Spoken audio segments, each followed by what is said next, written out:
இன்றைக்கு வசனம் என்ன செய்கிறது? Today, what does the word does? வசனத்தை கொண்டு நாம் என்ன செய்ய முடியும்? What can we do with the word of God? வசனம் ஒரு மனிதனுக்காக என்னென்ன காரியங்களை செய்கிறது? What can the word of God do to a man? அந்த வசனத்தினுடைய வல்லமை என்ன? What is the power of his word? இவைகளை குறித்து நாம் சிந்திக்க போகிறோம். This is what we are going to meditate today.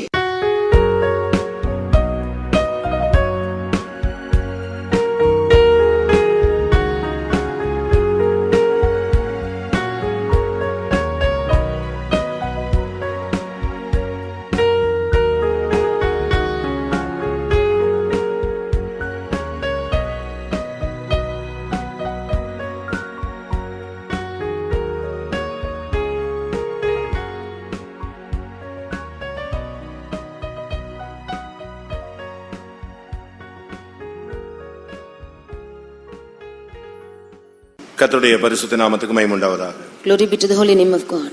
ஏசாயா தீர்க்கதரிசன புத்தகம் 55ஆம் அதிகாரம் 10-11 வசனங்கள் வாசி. Prophetical book of Isaiah chapter 55 verses 10 and 11. மாரியும் உறைந்த மழையும் வானத்திலிருந்து இறங்கி அவிடத்துக்கு திரும்பாமல் பூமியை நனைத்து அதில் முளை கிளம்பி விளையும்படி செய்து விதைக்கிறவனுக்கு விதையும் புசிக்கிறவனுக்கு ஆகாரத்தையும் கொடுக்கிறது எப்படியோ அப்படியே என் வாயிலிருந்து புறப்படும் வசனமும் இருக்கும். அது வெறுமையா இடத்துக்கு திரும்பாமல் அது நான் விரும்புகிறதை செய்து நான் அது அனுப்பின காரியமாகும்படி வாய்க்கும். கர்த்தருடைய பரிசுத்த நாமத்துக்கு மகிமை உண்டாவதாக. Glory be to the holy name of the Lord. மாரியும் உறைந்த மழையும் வானத்திலிருந்து இறங்கி வருகிறது. The rain and the clouds are coming towards from heaven. மாரியும் உறைந்த மழையும் வானத்திலிருந்து இறங்கி வருகிறது. The rain and the snow from heaven cometh from heaven. அது திரும்ப அவ்விடத்துக்கு திரும்பாமல் பூமியை நனைத்து ஒரு பயிரை உண்டாக்குகிறது. It returneth not to the place from it came from, but it maketh fruit on the earth. விதைக்கிறவனுக்கு விதையையும் புசிக்கிறவனுக்கு ஆகாரத்தையும் கொடுக்கிறது. It bringeth forth the bud to the sower, and it giveth bread to the eater. அதுபோலவே என்னுடைய வசனமும் கூட அது நான் அனுப்பின காரியத்தை செய்துவிட்டு தான் என்னிடத்திலே திரும்பி வரும் என்று ஆண்டவர் சொல்லுகிறார். Even so the word shall go out from my mouth and return unto me without void, but accomplish the work. கர்த்தருடைய பரிசுத்த நாமத்துக்கு மகிமை உண்டாவதாக. Glory be to the holy name of the Lord. இன்றைக்கு வசனம் என்ன செய்கிறது? Today, what does the word does? வசனத்தை கொண்டு நாம் என்ன செய்ய முடியும்? What can we do with the word of God? வசனம் ஒரு மனிதனுக்காக என்னென்ன காரியங்களை செய்கிறது? What can the word of God do to a man? அந்த வசனத்தினுடைய வல்லமை என்ன? What is the power of his word? இவைகளை குறித்து நாம் சிந்திக்க போகிறோம். This is what we are going to meditate today. வேதத்திலே ஆயிரக்கணக்கான வசனங்கள் உண்டு. We find many lakhs of verses in the word of God. பலவிதமான சாபமான வசனங்கள் உண்டு, ஆசீர்வாதமான வசனங்கள் உண்டு. We find verses of cursing and the verses of blessing. பலதரப்பட்ட வசனங்கள் நமக்கு இருந்தாலும் நமக்கு தேவையான வசனங்களை நாம் நமக்காக எடுத்துக்கொள்கிறோம். Although we have in verses in plenty, we take the verses which are acceptable to ourselves. நம்முடைய வாழ்க்கைக்கு ஏற்ற வசனங்கள் நமக்கு அதிகமாக பிடிக்கும். We like the verses very much which are according to our life. அந்த வசனங்களை நாம் நமக்காக எழுதி வைத்துக் கொள்கிறோம். நம்முடைய பைபிள்ல ஒரு வாக்குத்தத்தம் போல வைத்துக் கொள்கிறோம். இன்னும் பல விதங்களிலே அந்த வசனங்களை குறித்து நாம் பேசுகிறோம். We write those verses and we write them as promises and keep in the word of God. Like that we hold on to the word. இந்த வசனமானது தேவனிடத்திலிருந்து வரக்கூடிய ஒரு வார்த்தை. This word is the word proceeding from the mouth of God. ஒவ்வொரு நோக்கத்தோடு தான் ஒவ்வொரு வசனமும் அனுப்பப்படுகிறது. Every word is sent with a purpose. ஒரே வசனம் ஒரே நேரத்திலே ஒவ்வொரு விதமாய் ஒவ்வொருவருக்குள்ளும் அது அனுப்பப்படுகிறது. One word at the same time is sent differently into different people. அந்த வசனம் அந்த மனிதனுடைய வாழ்க்கைக்கு என்ன தேவையோ அதை செய்துவிட்டு தான் கர்த்தரிடத்தில் திரும்பி போகும். Whatever is needful for the man in his life, that word will do its work and then return to God. என் வாயிலிருந்து புறப்படும் வசனம் அது வெறுமையாய் என்னிடத்துக்கு திரும்பி வராது. The word which proceeded from my mouth, it shall not return to me void. அது தேவனாகிய நான் விரும்புகிறதை செய்துதான் அனுப்பின காரியத்தை முடித்துவிட்டு தான் அது திரும்ப வரும். But it will accomplish that which I please and shall prosper in the thing whereunto I sent it. அருமையானவர்களே, உங்களுடைய வாழ்க்கையில கூட சில வசனங்களை கர்த்தர் அனுப்பி இருப்பார். Even in your life the Lord would have sent some verses. சில வசனங்கள் நமக்கு ரொம்ப அதிகமாக நம்மை தொட்டிருக்கும்.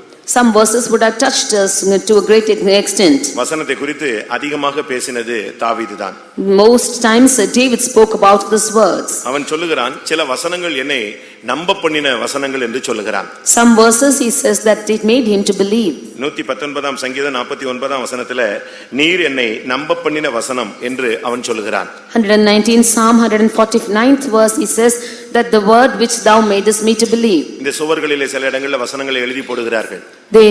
Some of them write the verses and keep. சில வசனங்களை நாம் promise card என்று அடித்து கொடுக்கிறோம். Some of the verses we print it on the promise cards. சில வசனங்கள் இந்த tract-ல அடிச்சு கொடுக்கிறோம். Some verses we write on the tracts and give. அவைகள் எல்லாம் ஒவ்வொருவரோடும் பேசக்கூடிய வார்த்தைகள். These are the words which speak to everyone. நொறுங்கி போன மனிதனுக்கு சில வார்த்தைகள் கிடைக்குமானால் அவனுடைய வாழ்க்கை கட்டி எழுப்பப்படுகிறது. For a broken man, if verse is given to him, his life is built up. இன்றைக்கு நாம் ஜீவனோடு இருப்பது இந்த வசனத்தை நம்பித்தான். Today we are alive by this word alone. போராட்டங்கள் மத்தியில ஒரு தேவனுடைய பிள்ளை எப்படி நின்று கொண்டிருக்கிறான்? In the midst of struggles, how does a man of God strive? எப்படி அவன் நிற்க முடிகிறது? How is he able to stand? இந்த வசனத்தை நம்பித்தான் அவன் என்ன செய்கிறான்? கர்த்தர் இந்த வசனத்தின்படி எனக்கு கிரியை செய்வார் என்கிற நிச்சயத்தில் தான் அவன் காத்து கொண்டிருக்கிறான். He is trusting in this verse and he is believing on it that the Lord will do according to it. உங்களுடைய வாழ்க்கையில அனுப்பப்பட்ட வசனங்கள் எல்லாம் அது தன்னுடைய வேலையை செய்து விட்டதா? The words that the Lord has sent to you in your life, does the work which is sent for? நீங்க யோசித்து பாருங்க. Just think and see. உங்களோட சில வசனங்கள் மூலமா கர்த்தர் பேசி இருக்கிறாரா? Does the Lord speak to you through the verses? வசனங்கள் உங்களுக்கு கிடைத்திருக்கிறதா? Have you got any verse? போராட்டங்கள் மத்தியில கர்த்தர் சில வார்த்தைகள் உங்களோடு இடைப்பட்டு இருக்கிறாரா? In the midst of problems, has the Lord dealt you with any word? அந்த வசனத்தினுடைய கிரியை உங்களுடைய வாழ்க்கையில் நடைபெற்று இருக்கிறதா? Have you seen the works of that words in your life? எனக்கு ஒரு சகோதரனை தெரியும். I know of a brother. அந்த சகோதரன் 700 ரூபாய் சம்பளத்துல அவர் கஷ்டப்பட்டு கொண்டிருந்தார். He was suffering with a salary of 700 rupees. ரொம்ப கஷ்டப்பட்டார். He was in great poverty. ஆனால் இவைகளுக்கு மத்தியில கர்த்தர் ஒரு நாள் அவரோடு பேசினார். But in the midst of this, the Lord spoke to him. சகல ஜனங்களை பார்க்கிலும் உன்னை கீர்த்தியும் புகழ்ச்சியுமாக வைப்பேன். I will make you a praise above all the people of the earth. 700 ரூபாய் சம்பளம் வாங்கிட்டு இருக்கிற மனுஷனுக்கு கர்த்தருடைய வார்த்தை எப்படி வருது? நான் உன்னை சகல ஜனங்களை பார்க்கிலும் உன்னை யாரா மாத்துவேன்? கீர்த்தியும் புகழ்ச்சியுமாய் வைப்பேன்னு ஒரு வார்த்தை கிடைக்கிறது. For the person who was earning a low salary, the Lord promised him that he will make him a praise to all the people. அவர் இருந்த வீட்ல அந்த ரோட்ல சைக்கிளை கூட உருட்டிட்டு போக முடியாது. அவ்வளவு சின்ன சந்து. In the street that he was in, he could not even drive a cycle with such a passage it was. அவ்வளவு சின்ன சந்துல இருக்கிற மனுஷனுக்கு பரத்துல இருந்து ஒரு வார்த்தை ஒரு நாள் சொப்பனத்திலேயோ தரிசனத்திலேயோ கிடைக்குது. என்ன வார்த்தை?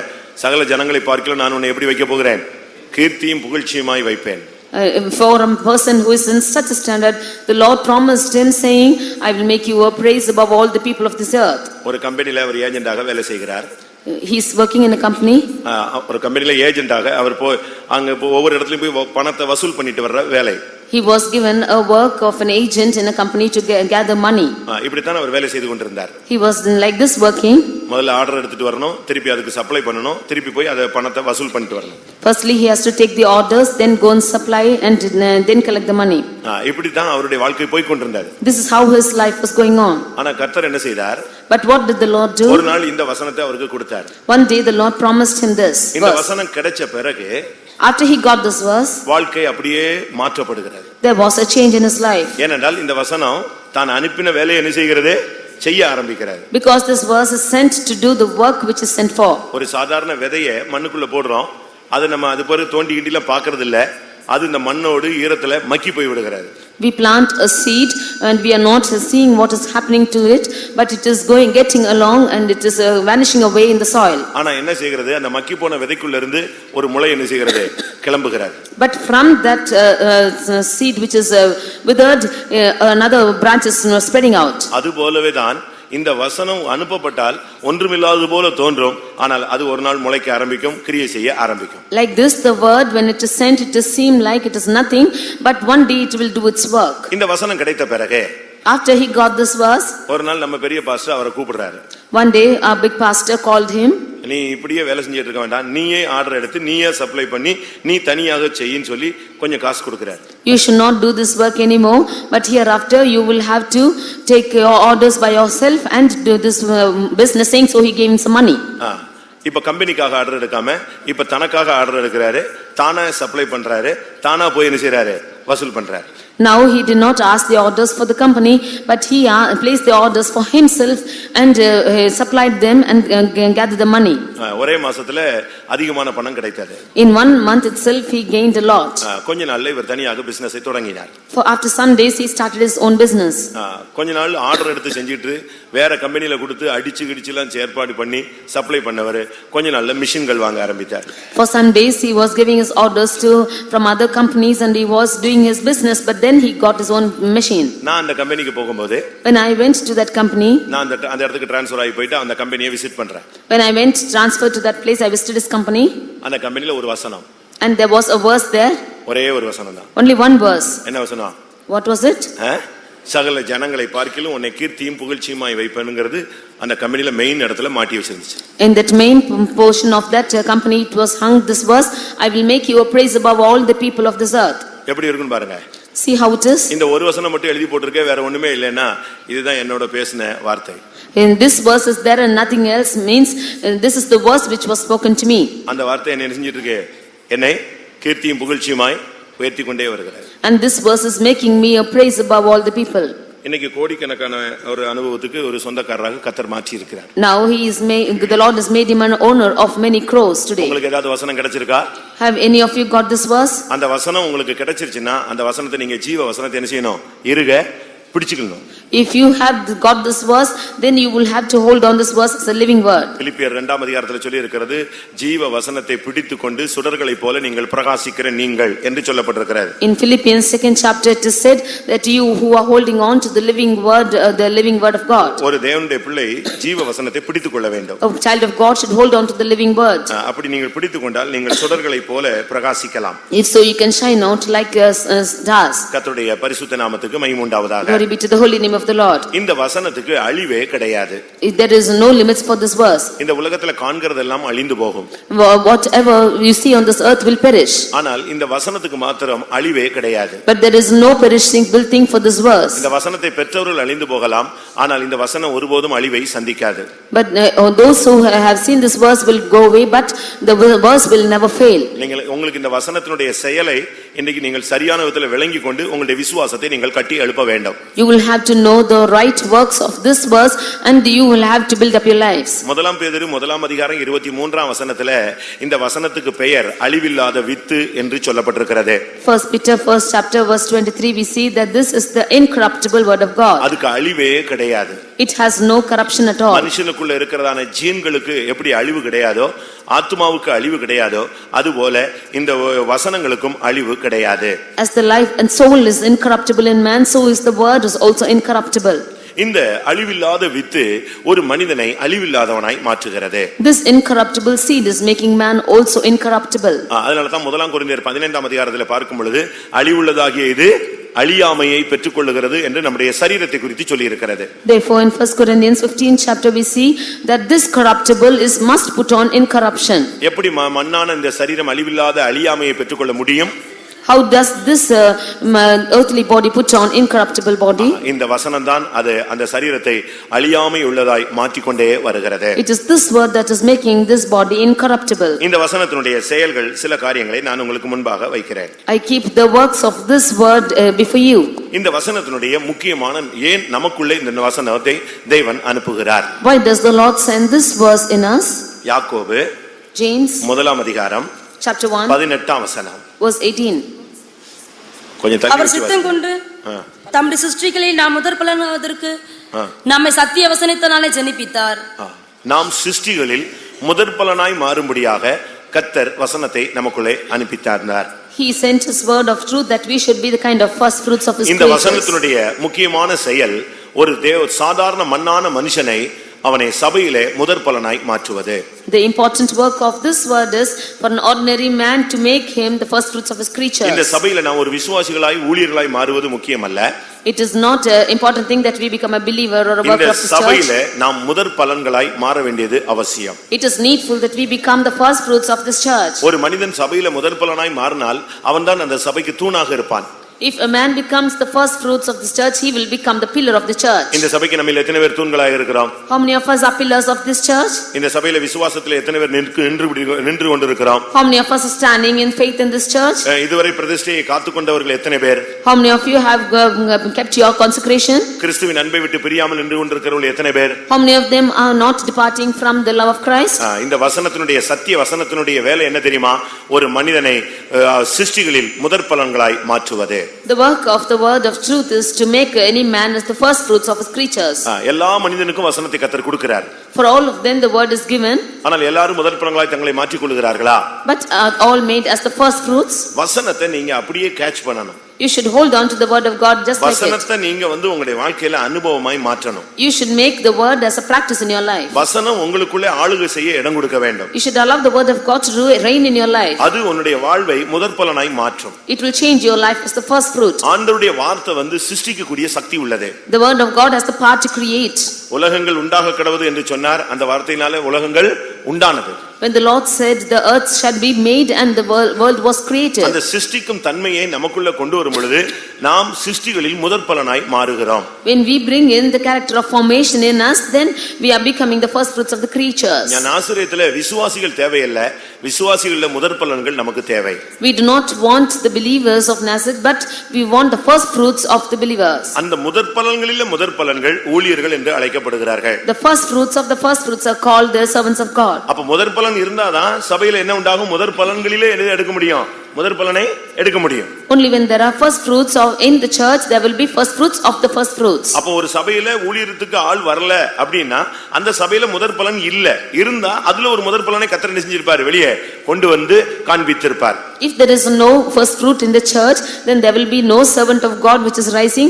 If so, there will be the servant of God coming out from the church. மற்றபடி நாம் சபையில ஒரு விசுவாசிகள் கூட்டங்களாக இருக்கிறோம். Or we will be only a group of believers. நம்முடைய முதற் பலனுடைய அந்த வேலை நமக்குள்ள இன்னும் அந்த வசனத்தின் மூலமாய் நடைபெறவில்லை. We don't have the experience of first fruit by this word in us. ஒன்று, உன்னை முதற் பலனாய் மாற்றுவது இந்த வசனத்தினுடைய வேலையாக இருக்கிறது. Firstly, this word is making you to be a first fruit. அடுத்ததாக யாக்கோபு முதலாம் அதிகாரத்திலே பார்க்கும் பொழுது, Nextly in James first chapter, 21ஆம் வசனத்தை பார்க்கும் பொழுது, verse 21, இந்த வசனத்துக்கு அடுத்த வேலை என்னன்னா, உங்கள் ஆத்துமாவை ரட்சிக்க வல்லமை உள்ளது.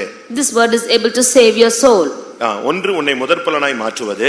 Firstly, it is making you as a first fruit. யாக்கோபு 1:21. ஆகையால் நீங்கள் எல்லாவித அழுகையும் கொடிய துர்க்குணத்தையும் ஒழித்துவிட்டு உங்கள் உள்ளத்தில் நாட்டப்பட்டதாயும் உங்கள் ஆத்துமாக்கள் ரட்சிக்க வல்லமை உள்ளதாயும் இருக்கிற வசனத்தை சாந்தமாய் ஏற்றுக்கொள்ளுங்கள். இந்த வசனத்தினுடைய வேலை உன்னுடைய ஆத்துமாவை ரட்சிக்க கூடியது. The work of this word is to save your soul. ஒரு மனிதனுடைய ஆத்தும ரட்சிப்பு தான் மிகவும் முக்கியமானது. The man's soul to be saved is most important work. இந்த சபைக்குள்ள வரும்பொழுது ஒருவேளை உங்களுக்கு சரீர ரட்சிப்பு கிடைச்சிருக்கும், ஏதாவது சுகம் கிடைச்சிருக்கும், விடுதலை கிடைச்சிருக்கும், ஒரு நிம்மதி கிடைச்சிருக்கும். ஆனா ஆத்தும ரட்சிப்பு என்பதுதான் விசுவாசத்தின் முடிவு என்பதை நாம் விளங்கிக் கொள்ள வேண்டும். You might have, when you came to this church, you might have had a salvation for your body, some healing from your body, or some goodness in your experience of your body, but the most important is the salvation of your soul. ஒரு தேவனுடைய மனுஷனுடைய ஆத்தும ரட்சிப்பு தான் விலையேற பெற்றது.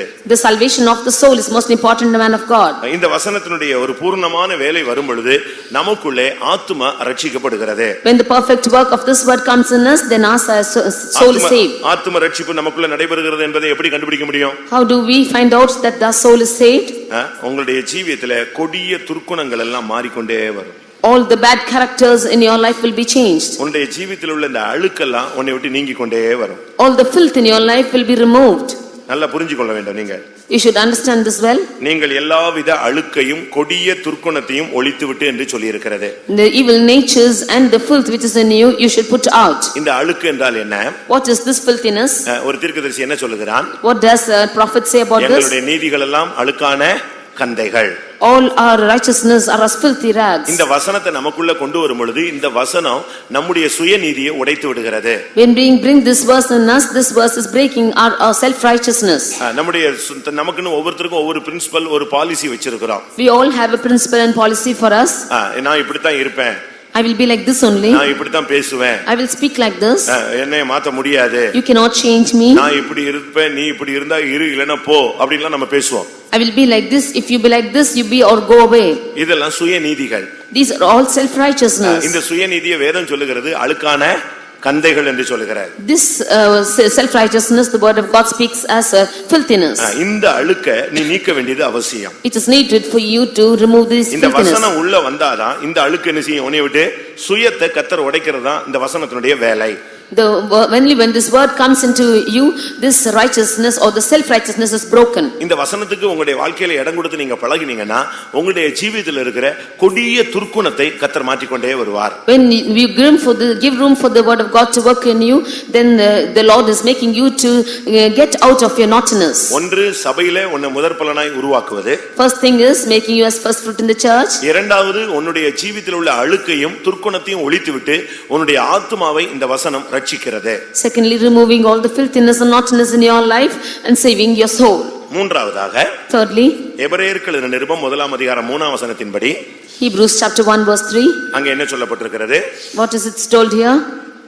இவர் அவருடைய மகிமையின் பிரகாசமும் அவருடைய தன்மையின் சொரூபமாயிருந்து சர்வத்தையும் தம்முடைய வல்லமையுள்ள வசனத்தினாலே தாங்குகிறாய், தம்மாலே தாமே நம்முடைய வல்லமையுள்ள வசனத்தினால் என்ன செய்கிறார்?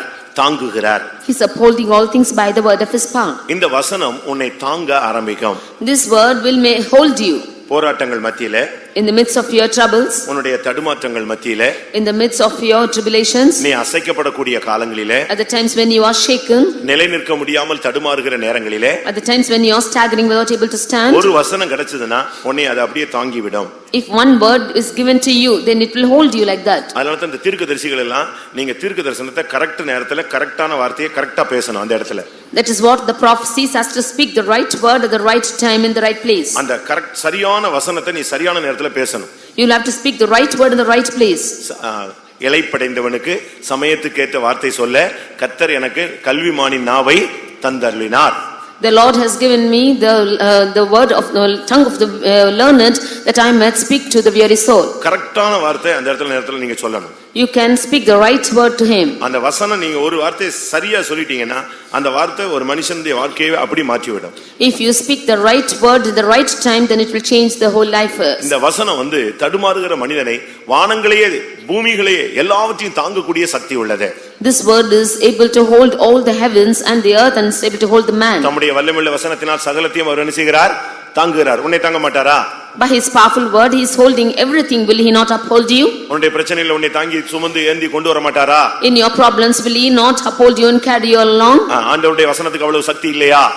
Does the word of God have no power for it? தேவனுடைய வசனத்தை நீ விசுவாசித்தால் அந்த வசனம் உன்னை தாங்கி சுமந்து கொண்டே போகும். If you believe on the word of God, the word will keeping on upholding you and carrying you. சில தீர்க்க தரிசனங்கள் எல்லாம் உடைந்து போன மனுஷனை அப்படியே நிப்பாட்டிரும்.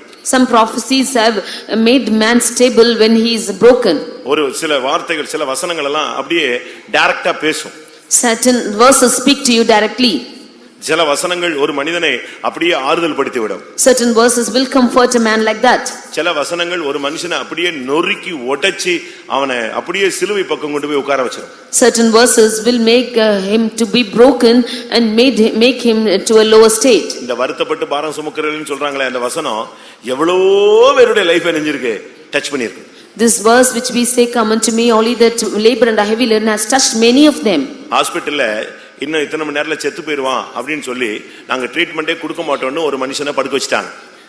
In a hospital they made one man to lie saying that he is going to die in a few hours and therefore will not give him treatment. அவன் கத்துவான். He will shout. ஆனா அவங்க ஒண்ணுமே ட்ரீட்மெண்ட் கொடுக்க மாட்டாங்க, ஒண்ணுமே செய்ய மாட்டாங்க. But they will, இதான் முடிய போறானே, இன்னும் டைம் கொஞ்ச நேரத்துல செத்துருவான் இப்படியே அவனை ஒதுக்கிட்டாங்க.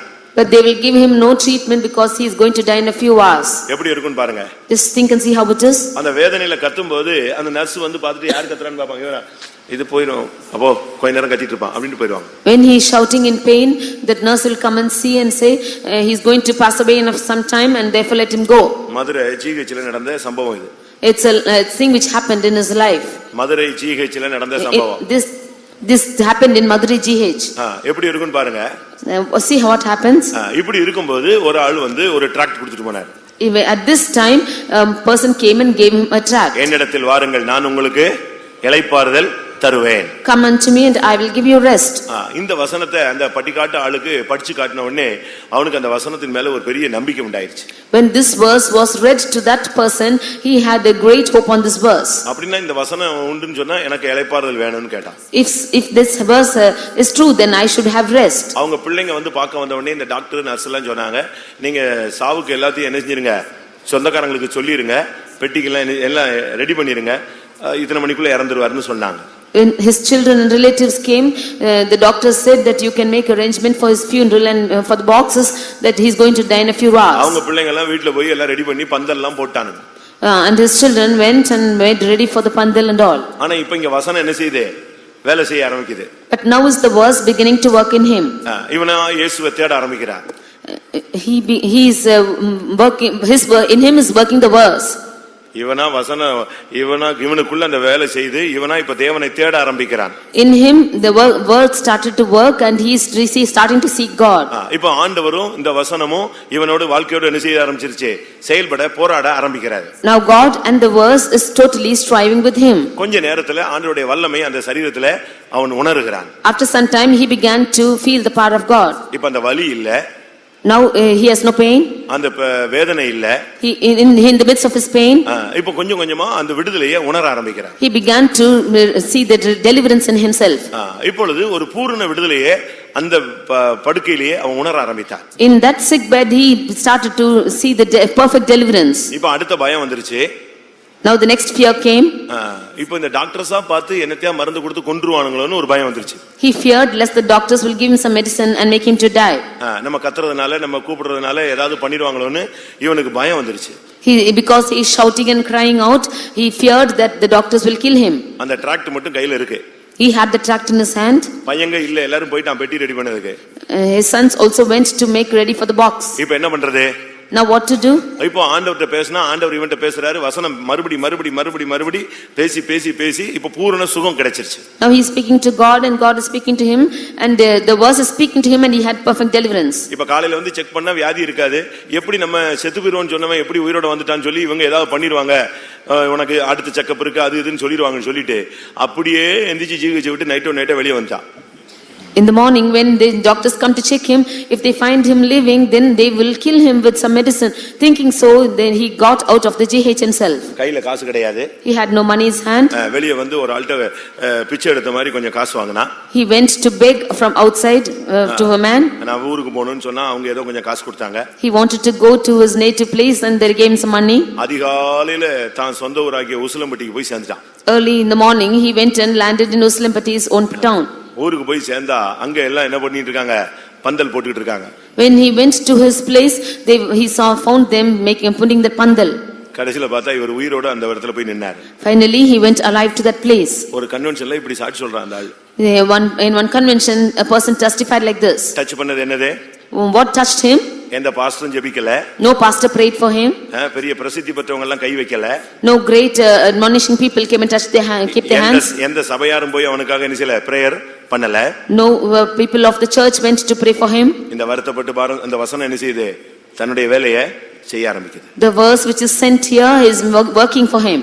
ஆனா அப்படினால இந்த வசனம் உன்னை தாங்கும். Therefore this verse will hold you. நீ தடுமாறுற நேரத்துல கர்த்தருடைய வசனத்தை நோக்கி பாத்தீனா அந்த வசனம் உன்னை என்ன செய்யும், தாங்க ஆரம்பிச்சிரும். At the time when you are staggering, if you look into this verse will uphold you. நம்முடைய கண்களுக்கு இந்த தாங்கும் சக்தி தெரியாது, ஆனால் நாம் தாங்கி ஏந்தி சுமக்கப்பட்டு வருகிறோம். With our eyes we cannot see this holding power of this word, but we have been held and we have been carried by this verse. நான்லாம் சில தீர்க்கதரிசனங்களால தான் நான் தேற்றப்பட்டிருக்கிறேன். I have been comforted by many prophecies alone. ஊழியங்கள்ல சில பிரச்சனையான நேரத்துல சில வார்த்தைகள் கிடைக்கும், சில தீர்க்கதரிசனங்கள் அதுதான் நம்மள ஸ்டாண்ட் பண்ண வைக்கும். சில அந்த வசனம் அந்த வார்த்தை ஒரு மனிதனை அப்படியே நிப்பாட்டி வச்சிரும். At the times of great difficulties of my ministries, the word of God made me to stand like that. இத்தனை வருஷம் ஆச்சு, உங்களுக்கு இந்த வசனத்தினுடைய அந்த அனுபவங்கள் இருக்கா? Have you the power of this word in your life? கர்த்தருடைய வார்த்தை உங்களோட பேசுகிறதா, உங்களை தாங்குகிறதா? Is the word of God speaking to you, it is upholding you? ஆண்டவருடைய வார்த்தை கிடைச்சிருச்சுன்னு சொன்னா அதை நீங்க பிடிச்சிட்டீங்கன்னா நீங்க உங்களுக்கு அதிர்ஷ்டக்காரங்க மாதிரி தான். If you receive the word of God, if you hold on to it, you are lucky people. இந்த வசனம் வந்துருச்சுன்னு சொன்னா நீ விழவே மாட்டாய். If you get this verse, you will never fall. ஆண்டவருடைய வசனம் உன்னுடைய வாழ்க்கையில இடைபட ஆரம்பிச்சிருச்சுன்னா நீ உனக்கு விழுகையே கிடையாது. ஏனென்றா நீ விழுந்தாலும் எங்க தான் விழுவ? அவருடைய கையில தான் விழுந்துகிட்டே இருக்க. If this word of God comes and touches you, and if you hold on to this word, then you will have no fall, because even if you fall, you are in his hands. விழுந்தாலும் எங்க தான் விழுந்துகிட்டே இருப்ப? Even அந்த தாங்கும் கரத்துல தான் நீ விழுகிற. திருப்பி உன்னை ஸ்டாண்ட் பண்ணி விடுறாரு. திருப்பி நீ தடுமாறினாலும் எங்க தான் விழுவ? கர்த்தருடைய கையில தான். ஏனென்றால் அவர் தான் உன்னை தாங்கிக் கொண்டே வருகிறார். Even if you fall, then you will be falling in his hands again. He will make you to stand, because you are falling in his hands and he is holding you. அப்படினால இந்த வசனம் உன்னை தாங்கக்கூடியது, அது உன்னை நிலைநிறுத்தக்கூடியது. This word is therefore able to uphold you and make you established in him. 119 சங்கீதம் 105 வசனத்தை பார்க்கும் பொழுது 119 Psalm 105th verse when you read, இந்த வசனம் கால்களுக்கு தீபமாக இருக்கிறது, உன் பாதைக்கு அது வெளிச்சமாக இருக்கிறது. this verse is a lamp unto the feet and the light unto the path. இது உன்னுடைய உன்னுடைய வாழ்க்கையில் உள்ள இருளை அது மாற்றுகிறது. This word changes life, light into darkness into light. 119 சங்கீதம் 105 வசனம். 119 Psalm 105th verse. உம்முடைய வசனம் என் கால்களுக்கு தீபமும் என் பாதைக்கு வெளிச்சமுமாய் இருக்கிறது. கர்த்தருடைய பரிசுத்த நாமத்துக்கு மகிமை உண்டாவதாக. Glory be to the holy name of God. இருள் சூழ்ந்த நேரங்களிலே இதுதான் நமக்கு வெளிச்சத்தை கொடுக்கிறது. At the times of darkness, this is the word which gives us light. இந்த வெளிச்சத்தில் தான் நாம் இருளை கடந்து போகிறோம். By this light we cross through the path. யோபு 29:3 நாம் பார்க்கும் பொழுது, In Job 29 verse 3, அவர் அருளிய தீபம் என் தலையின் மேல் பிரகாசித்ததே. his candle shined upon my head. அவர் அருளின வெளிச்சத்தினால் நான் இருளை கடந்து போனேன். And by his light I walked through darkness. அந்த வெளிச்சம் என்ன? What is this our light? அருளிய வெளிச்சத்தினால் நான் இருளை கடந்து போனேன். By his light I walked through darkness. அவர் அருளிய வெளிச்சம் என்ன? What is the light given to him? அவர் அருளிய வசனம். That is the word of God. அந்த வசனம் கிடைத்தாதான் இருள் சூழ்ந்த நேரத்துல நாம் வெளிச்சத்தின் வழியாக அதை கடந்து போக ஆரம்பிக்கிறோம். Only when you receive this word, then in the midst of darkness you begin to walk through it. நம்முடைய பாதைகள் இருளாக மாறும் பொழுது, When our paths become dark to us, அடுத்த அடி எடுத்து வைக்க நமக்கு சக்தி இல்லாமல் போகும் பொழுது, when we have no strength to take the next step ahead, எப்படி சரியா வைக்கிறோமா இல்லையான்னு நமக்கு தெரியாத பொழுது, when we do not know if we are keeping our paths right or not, நம்முடைய பாதை இனிமேல் எப்படி இருக்கும் என்று நாம் யோசிக்கும் பொழுது, when we think as to how our path would be hereafter, ஆண்டவருடைய வசனத்தை நாம் இருக பற்றிக்கொள்ள வேண்டும். we should have to cling on to the word of God. உங்களோட சில வசனங்கள் பேசி இருக்கா? Has the word of God spoken to you? ஏதாவது வார்த்தைகள் கிடைச்சிருக்கா உங்களுக்கு? வேதத்துல நீங்க படிக்க வேதத்தை வாசிக்கும் பொழுது கிடைக்கிறத நான் சொல்லல. When you read the word of God, what you say, get, that's not what I say. பைபிளை படிக்கும்போது நமக்கு சாதகமான வசனங்கள்லாம் நமக்கு பிடிச்சமான வசனங்களா இருக்கு. When you read the word of God, all the words which are favorable to you are favorable to us. அப்படிதானே? ஆசீர்வாதம் தேவைங்கும்போது நீ ஆசீர்வாதமாய் இருப்பாய், உடனே நோட் பண்ணி வச்சுக்கோங்க. When you say you are blessed, that verse you will note it. வியாதியா இருக்க நேரத்துல நான் உன்னை குணமாக்குவேன், நல்லதா இருக்கு. At the time of sickness I will heal you, that verse you will note it down. இத நான் சொல்லல. Don't say about this. நீ முழங்கால்ல நிக்கும்போது பரத்திலிருந்து உனக்கு ஒரு வார்த்தை என்ன செய்யணும்? உனக்குரிய வார்த்தை வந்து சேரணும், உன்கிட்ட வந்து சேரணும். At the time when you stand on your knees, the word from heaven should come out to you. அப்ப தேவனிடத்திலிருந்து ஒரு வார்த்தை உனக்கு வந்துருச்சுனா அந்த வசனம் தான் உன்னுடைய இருள் சூழ்ந்த நேரத்துல எல்லாம் உனக்கு என்ன செய்யும்? பாதையை காட்டிக்கொண்டே போகும். When that word proceeds from heaven to you, only then in your darkness it will show you the light. உன்னுடைய வாழ்க்கையில நீ பாதை தெரியாம இருக்கும் பொழுதெல்லாம் இது உன் பாதைக்கு தீபமாக வந்து கொண்டே இருக்கும். At the time when you do not know your path, it will become a light to your path. அந்த வசனம் உன்னுடைய நினைவுல வந்து கொண்டே இருக்கணும். That verse will keep on coming in your mind. ஒரு வார்த்தை போதும். அந்த ஒரு வார்த்தையை ஒரு வசனத்தை வச்சிட்டு உயிருள்ள நாளெல்லாம் வாழ்ந்து முடிச்சிரலாம். One word is sufficient for us to live all the days of our life. ரொம்ப வார்த்தைகள்லாம் தேவை கிடையாது. There's no necessity for many verses. ஒரு வசனம் போதும் ஒரு மனுஷனுடைய வாழ்க்கையில எல்லா பகுதிகளுக்கும் அது என்னது?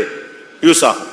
One verse is sufficient to use in all angles of life. ஒரு சரியான வசனம் பிடிச்சிட்டீங்கன்னா உங்களோட கர்த்தர் பேசினார்னா சொன்னீரே சொன்னீரே சொன்னீரேன்னு சொல்லியே எங்க போயிடலாம்?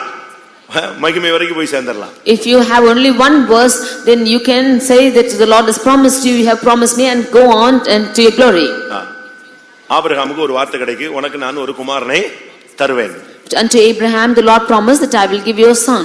எப்ப பிரச்சனை வந்தாலும் இவன் நீங்க இப்படி சொன்னீங்களா ஆண்டவரே, ஆனா இன்னும் தரலையே, இந்த வசனத்தை தான் வச்சு கோட் பண்ணி ஜெபிச்சுக்கிட்டே இருப்பான். At any problem he will say the Lord has promised like this and you have not given me. Quoting this verse he will pray. கடைசியாக அந்த வசனம் அவனுக்குள்ள நிறைவேறினது. அவனுக்குள்ளே ராஜாக்கள் தோன்றினார்கள். இன்றைக்கு அவனுடைய சந்ததி நிலை பெற்று இருக்கிறது. Finally this promise came to pass and finally the kings appeared from his generation and still it's existing today. அதனால நீங்க இந்த வசனத்தை நீங்க இறுக பிடிச்சிட்டீங்கன்னா இது உங்களுடைய இருள் சூழ்ந்த வேளையில உங்களுக்கு வெளிச்சமாக, உங்களுக்கு பாதைக்கு தீபமாக வந்து சேரும். If you hold on to this verse, then in the path of your darkness it will come as a light to your path. யோபுவுடைய வாழ்க்கையில பயங்கரமான இருள் சூழ்ந்த ஒரு சூழ்நிலை வந்தது. In the life of Job there was a time of darkness to him. பிள்ளைகள் எல்லாம் மரித்து போனார்கள். All his children were dead. மனைவி அவனை சாகச் சொன்னாள். And his wife asked him to die. நண்பர்கள் எல்லாம் அவனுக்கு புத்தி சொன்னாங்க. And his friends counseled him. அவனை நியாயம் தீர்த்தாங்க. And they judged him. எல்லாரும் அவனை விட்டு விலகி போயிட்டாங்க. All of them departed from him. இந்த நேரத்துல அவன் சொல்றான், அவர் அருளிய வெளிச்சத்தினால் இந்த இருளை நான் என்ன செய்தேன், கடந்து போய் கொண்டே வந்தேன். At this time he is saying, by the light that he has shined upon me I walk through darkness. அந்த வெளிச்சம் தான் கர்த்தருடைய வார்த்தை. That light is the word of God. கர்த்தருடைய வார்த்தை உங்களுக்கு கிடைச்சதுன்னா உங்களுடைய வாழ்க்கையில அழகா நீங்க போயிட்டே இருக்கலாம். If you receive the word of God, then in your life you can go very steadily. எனக்கு கூட ஊழியத்துல ஒரு பெரிய ப்ராப்ளம் உண்டானது. I had a great problem in my ministry. அதை ஷேர் பண்ண முடியாது. I could not share that. ஏன்னா அதனுடைய உண்மை தன்மை எனக்கு தெரியாது. Because I do not know the reality of it. யார் மூலமான்னு தெரியாது. I did not know through whom it came. எதற்காகன்னு தெரியாது. For what I didn't know. யார் இதுல பேக்ல இருக்கான்னு எனக்கு தெரியாது. I did not know who is behind this. ஆனா பிரச்சனை மட்டும் உச்சகட்டத்துக்கு வந்துகிட்டே இருந்தது. But the problem was going to its heights. எனக்கு போன்ஸ் வரும், செல்ல இல்லடா லேண்ட்லைன்ல போன் வரும். I used to receive many phone calls through the cell or through the landline. ஆனா யாருன்னு தெரியாது. But I don't know who it is. அந்த நம்பருக்கு நான் திரும்பி பேசினா அது பூத்னு சொல்லுவான், இல்லனா ஸ்விட்ச் ஆஃப்னு சொல்லுவான். If I speak back to that number, they will say it is a booth or it is switched off. ஆனா over torture. But it was over torture to me. அதாவது அத தாங்கவே முடியாது. I could not bear it at all. அடுத்து அது pastors லெவல்ல கொண்டு போனாங்க. Finally it went to the pastor's level. அங்கேயும் அந்த ஆள் அதர்சனமான ஆள் தான் வரனே தவிர ஒரிஜினல் ஆள் நிச்சயம் வர மாட்டேங்கறான். அங்கேயும் போன் தான் வருது. There too only invisibly people are coming and the original people is not coming there, only phone calls are coming. Pastor என்னைய கூப்பிட்டு கேட்டாரு. And the pastor called me and asked, என்ன பிரச்சனைன்னு கேட்டாரு. He asked me what was the problem. எனக்கு அந்த பிரச்சனை தான் தெரியலன்னு நான் கேட்டுட்டு இருந்தேன். I did not even know what the problem was. ஏன் எதனால யார் இது தெரியாம இருந்தா எப்படி இருக்கும்னு பாருங்க. If the problem is by whom and what is the reason, if you do not know how it will be, பயங்கர மன போராட்டங்கள். A lot of tribulation in my mind. நான் என்ன செய்றேனோ அத சொல்லிட்டே இருப்பான். Whatever I am doing, it will keep on telling. நான் கன்வென்ஷன்ல எங்க நிக்கிறேன்னா நான் நிக்கிற இடத்தை சொல்லுவான். கொஞ்ச நேரத்துல எனக்கு போன்ல சொல்லுவான், பாரு உன்னை பாரு என்ன பண்றான் பாருமா. If I am standing in a convention, immediately he will say over the phone, see what I am going to do, you are standing in this place. ரொம்ப குழப்பம். It was such a confusion. எனக்கு எப்படியாவது அவனை பாத்துறணும்னு வெறித்தனமா மாறிடுச்சு. I really wanted to see him somewhere. ரெண்டுல ஒன்னு பாத்துறணும்ங்கற ஒரு ஆவி என்னோட வந்து போராட ஆரம்பிச்சிருச்சு. One spirit came to strive with me saying you in two I should see. நானும் ஹை ஸ்பீட்ல அந்த ஆளை தேட ஆரம்பிச்சிட்டேன். Even I started to seek him at high speed. ஆனாலும் எனக்கு இதுவரைக்கும் தென்படலன்னு பாத்துக்கங்களே. நான் ஆண்டவர்ட்ட ஜெபிச்சேன், ஏன் சுவாமி கடைசி வரை காட்டலன்னு. மறைவானதெல்லாம் எனக்குரியதுன்றாரு. அதோட விட்டுட்டேன் அந்த subject. Until now I was not able to find him. Then the Lord said that which is hidden is for me. இந்த கேப்ல நான் பாஸ்டர் ஆகிறேன். At this time I became a pastor. First pastors meeting நடக்கு, all India லெவல்ல pastors meeting நடக்கு. And the first all India pastors meeting was held. I went there. முதல் கூட்டத்துல போய் ஆண்டவர்ட்ட பயங்கரமா போராடினேன். I was striving with the Lord for the first meeting itself. மன சஞ்சல கூட்டம் முடிச்சிட்டு வந்தா மறுபடியும் ஃபோன் வருது. After I came from the meeting, I again got the phone. இரண்டாவது கூட்டத்துக்கு போனேன். I went for the second meeting. எனக்கு நிம்மதியே இல்ல. I did not have any rest at all. 10 மணிக்கு முடிச்சாங்க. 10 மணிக்கு 10:30க்குலாம் இவன் வந்துட்டான், போன்ல வந்துட்டான். At the 10 o'clock the meeting was over. 10:30 he came over the phone. திடீர்னு ஜென்ஸ் வாய்ஸ் கேட்கும், அடுத்து இல்லனா லேடி வாய்ஸ் கேட்கும். Suddenly there will be a gent's voice or a lady's voice. என்னத்தையாவது எடுத்துட்டு எவ்வளவு ஒருத்தி பேசுவா. Taking the phone, somebody will speak. என்ன பண்ணனே தெரியாது. I did not know what to do. இப்போ நாங்க சீஃப் பாஸ்டர் பார்க்க வராமாங்க. Now I am going to come to see the chief pastor. அப்படியே வந்துருவானான்னு நான் ஃபெய்த் எறும்பலூர் வாசல்ல போய் நிப்பேன். Then I went and stood in the Irumliur gate to see who it is. ரொம்ப upset ஆகி third meeting போனேன். And totally upset I went for the third meeting. கொஞ்ச நேரம் நானா ஆவியில் நிறைஞ்சேன், நானே ஜெபிச்சேன், நானே உட்கார்ந்து பார்த்தேன். கடைசில எனக்கு மறுபடியும் இந்த பிரச்சனை வந்து உட்கார்ந்துருச்சு உள்ளுக்குள்ள வந்து. For some time I prayed for myself, got filled in the spirit, and again the problem came into me. கடைசில கூட்டத்திலேயே அமைதியா உட்கார்ந்துட்டேன். Then I silently sat in the meeting. நான் உட்கார்ந்த உடனே as soon as I sat down, second லைன்ல உள்ள ஒரு Kerala pastor ஆவியில நிரம்புறார், speed பண்றாரு, தீர்க்கதரிசனம் சொல்ல போறாரு. One pastor who was a Kerala pastor was seated on the second row. He is going to prophesy. நான் ஒரு 10வது லைன்ல இருப்பேன். நான் புதுசா நான் இப்பதானே பாஸ்டர் ஆயிருக்கேன். அதனால நான் ஒதுங்கி ஒரு ஓரத்துல உட்கார்ந்திருக்கேன். I was newly appointed a pastor and therefore I was sitting on the 10th line on the side. நான் உட்கார்ந்து அமைதியா உட்கார்ந்து அடுத்த செகண்ட் அவர் ஃப்ரண்ட் லைன்ல இருந்து அவர் தீர்க்கதரிசனத்தை ஆவியில் நிரம்பி ஸ்பீடா தொடங்க போறார். As soon as I kept silent, he began to prophesy in a great high speed. அவர் தீர்க்கதரிசனம் சொல்ல போறாரு. அவர் தொடங்கின உடனே ஏன்டா என்னிடத்துல ஆண்டவர் சொன்னாரு, இப்ப நான் உன்கிட்ட பேச போறேன்னு சொன்னாரு. When he began to prophesy, the Lord said, now I am going to speak to you. இந்த தீர்க்கதரிசனம் வருது, நான் உனக்காக தான் இப்ப பேச போறேன், நீ உட்கார்ந்துட்டு இல்லையா, நான் இப்ப பேசுறேன்னு சொன்னாரு. The Lord said, you are now seated, now this prophecy is coming, I am speaking to you. N mind ஃபுல்லா அந்த தீர்க்கதரிசனத்துல போயிடுச்சு. And that prophecy went into my mind. அவர் மலையாளத்துல ஒரு அடி அடிச்சாரு பாருங்க. He spoke in Malayalam very strongly. நான் உன்னை அழைத்தேன், I have called you. நான் தான் உன்னை அழைத்தேன். I only have called you. நான் எப்படி மனுஷன் கையில உன்னை ஒப்பு கொடுப்பேன்? How will I give you into the hands of men? அந்த வேர்ட்ஸ் வருது பாருங்க கரெக்ட்டா. அவர் கேரளால ஒரு pastor. He is a pastor in Kerala and the words came rightly. ஆனா தீர்க்கதரிசனம் எனக்கு எங்க இருந்து வருது? பரத்திலிருந்து வருது. நான் உன்னை விழிச்சவனல்லோ ஸ்டார்ட் ஆகுது அது. அதனுடைய மலையாளத்துல அது ஸ்பீடா வருது அது. And the words proceeded like this, I have called you. நான் உன்னை மனுஷன் கையில விடவே மாட்டேன், நான் ஒப்பு கொடுக்கவே மாட்டேன், நீ ஏன் யோசிக்கிறேன்னு சொன்னாங்க. I will never allow you to hand over into the hands of men. Why are you worried about this? ஒரு ரெண்டு மூணு வார்த்தை சொல்லிட்டு தீர்க்கதரிசனம் நின்னுச்சு. Saying 2 or 3 words, this prophecy was stopped. எனக்கு அந்த வார்த்தை சொன்ன உடனே ஒரு 10 நிமிஷம் நான் அழுதேன். I cried for 10 minutes when this words came to me. கூட்டம் முடிஞ்சு வந்தேன், போனும் கிடையாது, அப்படி போன் பேசினாலும் தோத்து போன மாதிரியே போன் வந்துச்சு. அப்படி அந்த ப்ராப்ளம் இது வரைக்கும் இல்ல போயிடுச்சு. After the meeting, that phone was not there. Even if the phone should come, that person, a defeated man, spoke to me and it just went off. அந்த வார்த்தையில என்ன உண்டு? ஜீவன் உண்டு. அது இருள்ல உனக்கு வெளிச்சத்தை கொண்டு வந்து நிப்பாட்டிடும். There is life in the word of God and it brings light in the darkness. சங்கீதம் 119ல 130ஆம் வசனத்தை பார்க்கும் பொழுது, In 119 Psalm 130th verse, when we see, உம்முடைய வசனத்தின் பிரசித்தம் வெளிச்சம் தந்து பேதைகளை உணர்வுள்ளவர்களாக்கும். வசனம் ஒரு பேதையை ஒண்ணுமே தெரியாதவன கூட உணர்வு உள்ளவனாக ஆசீர்வதிக்கப்பட்டவனாக மாற்றிவிடும். The words giveth understanding unto the simple. ஒரு சாதாரண பேதைன்னு சொன்னா ஒவ்வொரு பலவிதமான அர்த்தங்கள் இருக்கிறது. Simple means it shows many meanings for it. இந்த இடத்துல பேதைன்னா சிம்பிள்னு சொல்லி இருக்கு. ஆனா அதே இடத்துல ஏசாயால பாத்தீங்கன்னா பேதையரா இருந்தாலும் திசை கெட்டு போவதில்லைங்கற அங்க ஃபூலிஷ்னு இருக்கு, முட்டாள்னு சொல்லி இருக்கு. In Isaiah we see that it is told as fools, that here it is simple. பேதையரா இருந்தாலும் அவர்கள் என்ன செய்யறதில்லை, திசை கெட்டு போகிறதில்லை. Even though fools, they will not err. அப்போ ஒரு மனுஷனுக்கு படிப்பறிவு இல்ல, ஞானம் இல்ல, புரிந்து கொள்ளக்கூடிய சக்தி இல்ல, ஒரு கெப்பாசிட்டியும் இல்லாத மனுஷனை கூட இந்த வசனம் ஒரு மனுஷனுக்குள்ள வரும் பொழுது அவனை யாரா மாத்தும்? உணர்வுள்ளவனாக, ஞானியாக, வல்லமையுள்ளவனாக, அறிவுள்ளவனாக கர்த்தர் அவனை மாற்றுகிறார். Even if one person is without any wisdom or understanding or any knowledge or learning, the Lord by his word gives him understanding and it makes him more powerful and full of wisdom. இந்த மார்க்கத்துல வரும்போது பேதையா இருந்தவங்க எல்லாம் இப்ப எவ்வளவோ ஞானிகளாக, அறிவுள்ளவர்களாக, திறமையுள்ளவர்களாக மாற்றப்பட்டிருக்கிறார்கள். All those who were so fools, those when they came to this religion have been made powerful and they work miraculously today. இந்த வாரம் Sunday ஒரு சகோதரர் சாட்சி சொன்னார், உங்களுக்கு எல்லாருக்கும் அறிமுகமான ஆள் தானே. This Sunday one person testified he is known to all. பரலோகத்துக்கு போயிட்டு வந்தேன்னு சொன்னாரே, அவர் எத்தனை படிச்சிருக்காரு? சண்டே நீங்க யாரும் இல்லையா? சண்டே ஒரு சகோதரர் சாட்சி சொன்னார்ல, பரலோகத்துக்கு போனேன் சொன்னாரே, அவர் எத்தனாம் கிளாஸ் படிச்சிருக்காரு? படிச்சதே 2ஆம் கிளாஸ், செகண்ட் ஸ்டாண்டர்ட் தான் படிச்சிருக்காரு.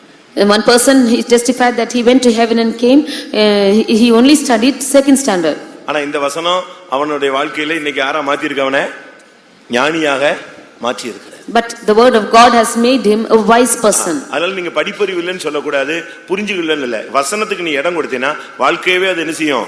புரட்டி போட ஆரம்பிக்கும். Therefore you should not say that you have no knowledge or wisdom. If you give room for this word, it will change your lifestyle. நமக்கு ஒண்ணுமே தெரியாது, ஆனா நம்ம பேதைகளா இருந்தாலும் நீங்க வசனத்துக்கு ஒப்பு கொடுத்தீங்கன்னா இந்த பேதையரை கூட திசைகெட்டு போகாதபடி கரெக்டான இடத்துல கொண்டு போய் சேர்ப்பது எதுதான்? இந்த வசனம் தான்.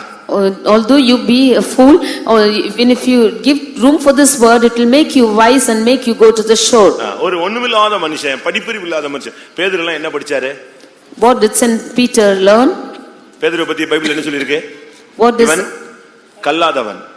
His qualification is unlearned. இயேசு பத்தி என்ன சொல்லி இருக்கு? What is spoke about Jesus? இவர் கல்லாதவர். He is an unlearned person. ஆனா ஏசாயா தீர்க்கதரிசன வசனத்தை எவ்வளவு அருமையா போதிச்சார் தெரியுமா?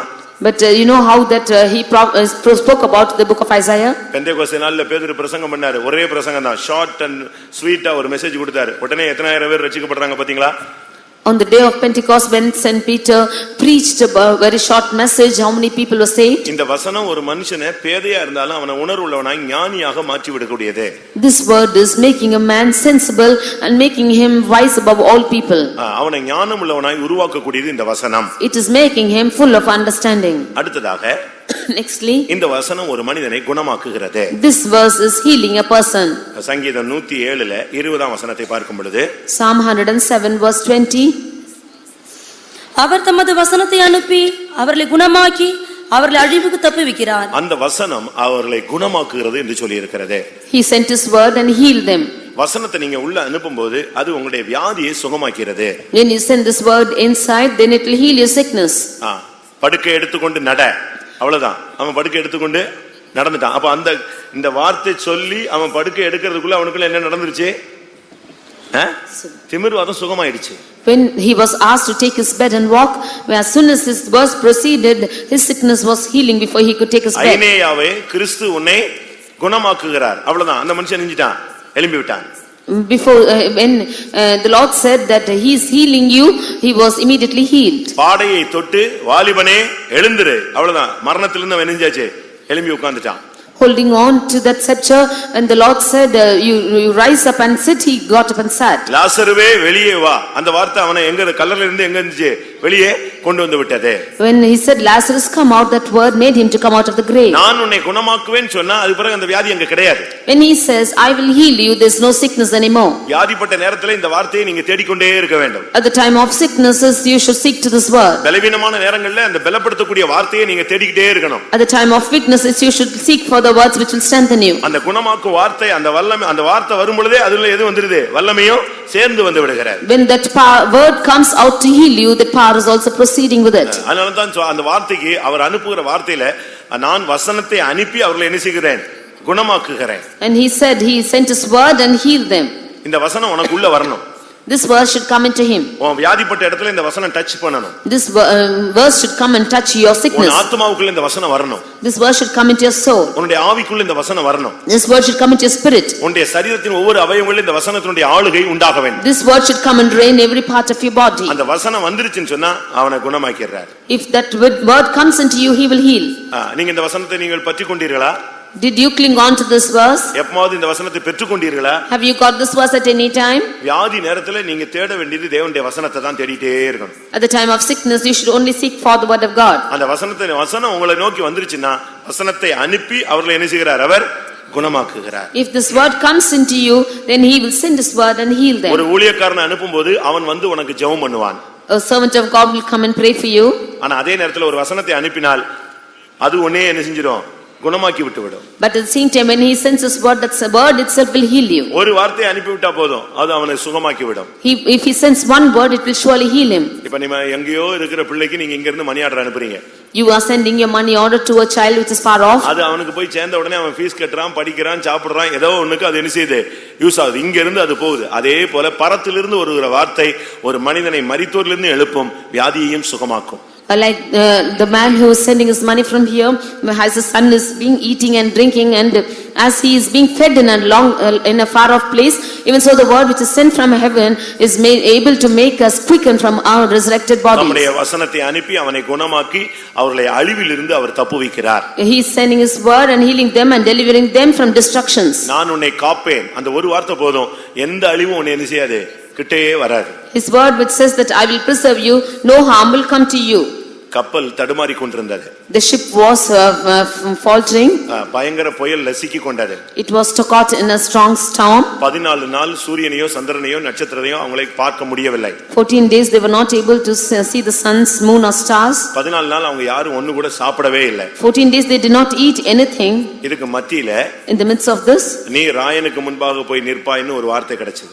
he got a word saying that you will stand before Caesar. யாருக்கு? To whom?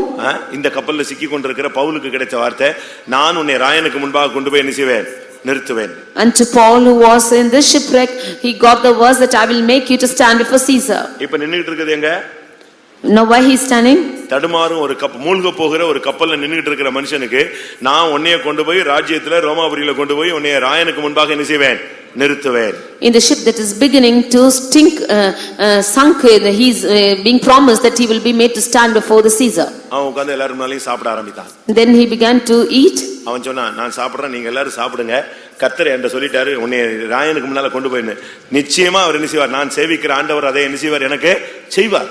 He said, you all sit and eat because I am also eating, and truly what the Lord has spoken, he will do it and make me stand for Caesar. கர்த்தருடைய வசனம் பொய் சொல்லாதே. And the word of God will not lie. ஒருவேளை கால தாமதம் ஆகலாம். Maybe delays occurring. நம்ம நினைக்கிறோம் இன்னைக்குள்ள அது நிறைவேற்றா நல்லா இருக்கும்னு. அவருக்கு தான் தெரியும் அது எப்ப செய்யணும்னு அவருக்கு தெரியும். ஏற்ற காலங்களிலே அந்த வேலை நடைபெறும். We think if the Lord would have done today it would be better, but at the right time he is doing it. நமக்கு ஏன் இன்னைக்கு நிறைவேறல, ஏன் இவ்வளவு பயங்கர பாடுகள்ல போறோம், ஏன் செய்யல அப்படின்னு தான் நம்ம கேட்டுக்கிட்டே இருப்போம்.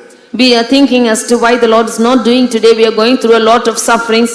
பிள்ளைகளுக்கு வந்து ஐஸ்கிரீம் சாப்பிடணும்னு ரொம்ப ஆசை தான், ஆனா நீங்க தான் கொடுக்க மாட்டேங்கிறீங்களே. For the children, they would like to eat ice creams, but you are not giving them. எதுக்கு கொடுக்கல? Why? எதுக்கு கொடுக்கல? Why you didn't give? சளி பிடிச்சுக்கும். Because it will catch cold. அது பிறகு தூங்காது, நம்மளையும் தூங்க விடாது. It will not sleep and it will not allow us to sleep. இப்படி எல்லாம் பல காரியங்களை வச்சு தான் நீங்க என்ன செய்றீங்க, கொடுக்க மாட்டேங்கிறீங்க. மற்றபடி உங்களுக்கு கொடுக்க சக்தியே இருக்கு, கொடுக்க ஆசையே இருக்கு, ஆனா முடியாது. இதே போல சில காரியங்கள் எல்லாம் சில நேரத்துல கர்த்தர் கொடுக்க அவருக்கு விருப்பம் கிடையாது. இப்ப கொடுத்தா அது சரி வராது. ஏற்ற வேளையில சகலத்தையும் அதினதின் காலத்துல அவர் என்ன செய்கிறார், நேர்த்தியாய் செய்கிறார். He has all ability to give to you, but he does not give to you because he has his right time to do, and at this right time he is doing his work. கர்த்தருடைய பரிசுத்த நாமத்துக்கு மகிமை உண்டாவதாக. Glory be to the holy name of the Lord. அடுத்து 105ஆம் சங்கீதம் 19ஆம் வசனம். 105th Psalm 19th verse. கர்த்தர் சொன்ன வார்த்தை நிறைவேறும் அளவும் அவருடைய வசனம் அவனை புடமிட்டது. அவனை புடமிட்டது. The word of the Lord tried him. இந்த வசனம் உனக்குள்ள வந்துருச்சுன்னு சொன்னா உன்னைய போட்டு என்ன செஞ்சிட்டே இருக்கும், புடமிட்டு கொண்டே இருக்கும். உன்னைய வந்து உருவாக்குற ஒரு வேலையை செய்து கொண்டே இருக்கும். If the word comes into you, this word will start trying you and making you to form. நீ தவறு செய்யும் பொழுது அது உன்கிட்ட பேசி உன்னை உணர்த்தும். When you are doing mistakes, then it will make you that will admonish you and make you to think of it. நீ துக்கப்படும் பொழுது இந்த வார்த்தை உன்னோடு இடைபடும். When you are worried, then this word will deal with you. பயங்கரமான நெருக்கத்துல போகும் பொழுது நான் தான் உன்னை இந்த வழியில கொண்டு போறேன்னு சொல்லி இருக்கும். ஆனா அது நமக்கு எப்படிப்பட்ட பாதையா இருக்கும், பயங்கரமான புடமிடும் பாதையாக இருக்கும். In the path of distress which is trying you, his word will say that I am only forming you. இது வந்து யோசேப்புக்காக சொல்லப்பட்ட ஒரு வார்த்தை. This is a word spoken to Joseph. அவனுக்கு சொன்ன வார்த்தை என்ன? What was the word spoken to him? சூரியனும் சந்திரனும் நட்சத்திரங்களும் உன்னை என்ன செய்யும், வந்து வணங்கும். He was told that the sun, moon and stars will all come and worship you. இத கேட்ட உடனே யாக்கோபு பயங்கர டென்ஷன் ஆயிட்டான். When Jacob heard this, he was full of tension. ஏன்னா முதல் சொப்பனம் வித்தியாசமா இருந்துச்சு. Because the first dream was different. நான் என்னுடைய அரிக்கட்டு நிமிர்ந்து நின்றது, 11 அரிக்கட்டுகள் என்ன செய்தது, வணங்கி நின்றதுன உடனே அது பிள்ளைகளை பத்தி சொல்ல வார்த்தைன்னு விட்டுட்டான். He thought that when his sheep was standing up, then all his brethren were bowing down, that he thought it was for his children. ஆனா இப்ப அடுத்த சொப்பனம் எப்படி வருது? But the next dream, how it's coming? சூரியனும் வணங்குது, சந்திரனும் வணங்குது, நட்சத்திரமும் வணங்குது. சூரியன் சந்திரன் யாரு? அம்மாவும் அப்பாவும். The sun, moon and the stars are bowing down before him. Sun and moon are the father and mother. இந்த வார்த்தையை சொன்ன உடனே யாக்கோபு சொல்றான், நான் வந்து வணங்குவேன்னு நினைச்சிட்டு இருக்கறியான்னு கேக்குறான். When he said this, he is telling, do you think that I will come and bow down for you? ஆனா இது நிறைவேற வரைக்கும் இவன் போன பாதை என்ன? But till the time this came to pass, what was the path he went through? குழியில தூக்கி போட்டாங்க. They put him into the pit. செத்து போயிட்டான்னு அங்கியே கொண்டு வந்து வீட்ல கொடுத்தாங்க. They came and gave the garment saying that he is dead. அங்க போன இடத்துல வித்துட்டு போயிட்டாங்க. They sold him in the place they went. அங்க ஒரு பெரிய அபாண்டமான பலியை போட்டு பேரையே கெடுத்து ஜெயில தூக்கி போட்டாங்க. They spoiled his name there and put him into a jail. ஆனா கர்த்தருடைய வசனம் மட்டும் எதை சொல்லிட்டே இருக்கு? But the word of God to speak to him like this. சந்திரனும் உன்னை என்ன செய்யும், வணங்கும். ஆனா போய்கிட்டு இருக்கிறது எது? புடமிடுது. Surely the sun and moon will come and bow down before you, but the path he was going down is trying. உங்களுக்கு இப்படி ஏதாவது வசனம் கிடைச்சிட்டு நீங்க இந்த பாதையில போயிட்டு இருக்கீங்களா, அக்கினிக்குள்ள போயிட்டு இருக்கீங்களா? Have you got such a word and are you going through fire like this? சொல்லுங்க, அக்கினி பரீட்சையில போயிட்டு இருக்கீங்களா? Are you going through fiery trials? நீங்க பயப்படக்கூடாது. இந்த வசனம் பொய் சொல்லாது. அவர் மனமாற மனுபுத்திரனும் அல்ல.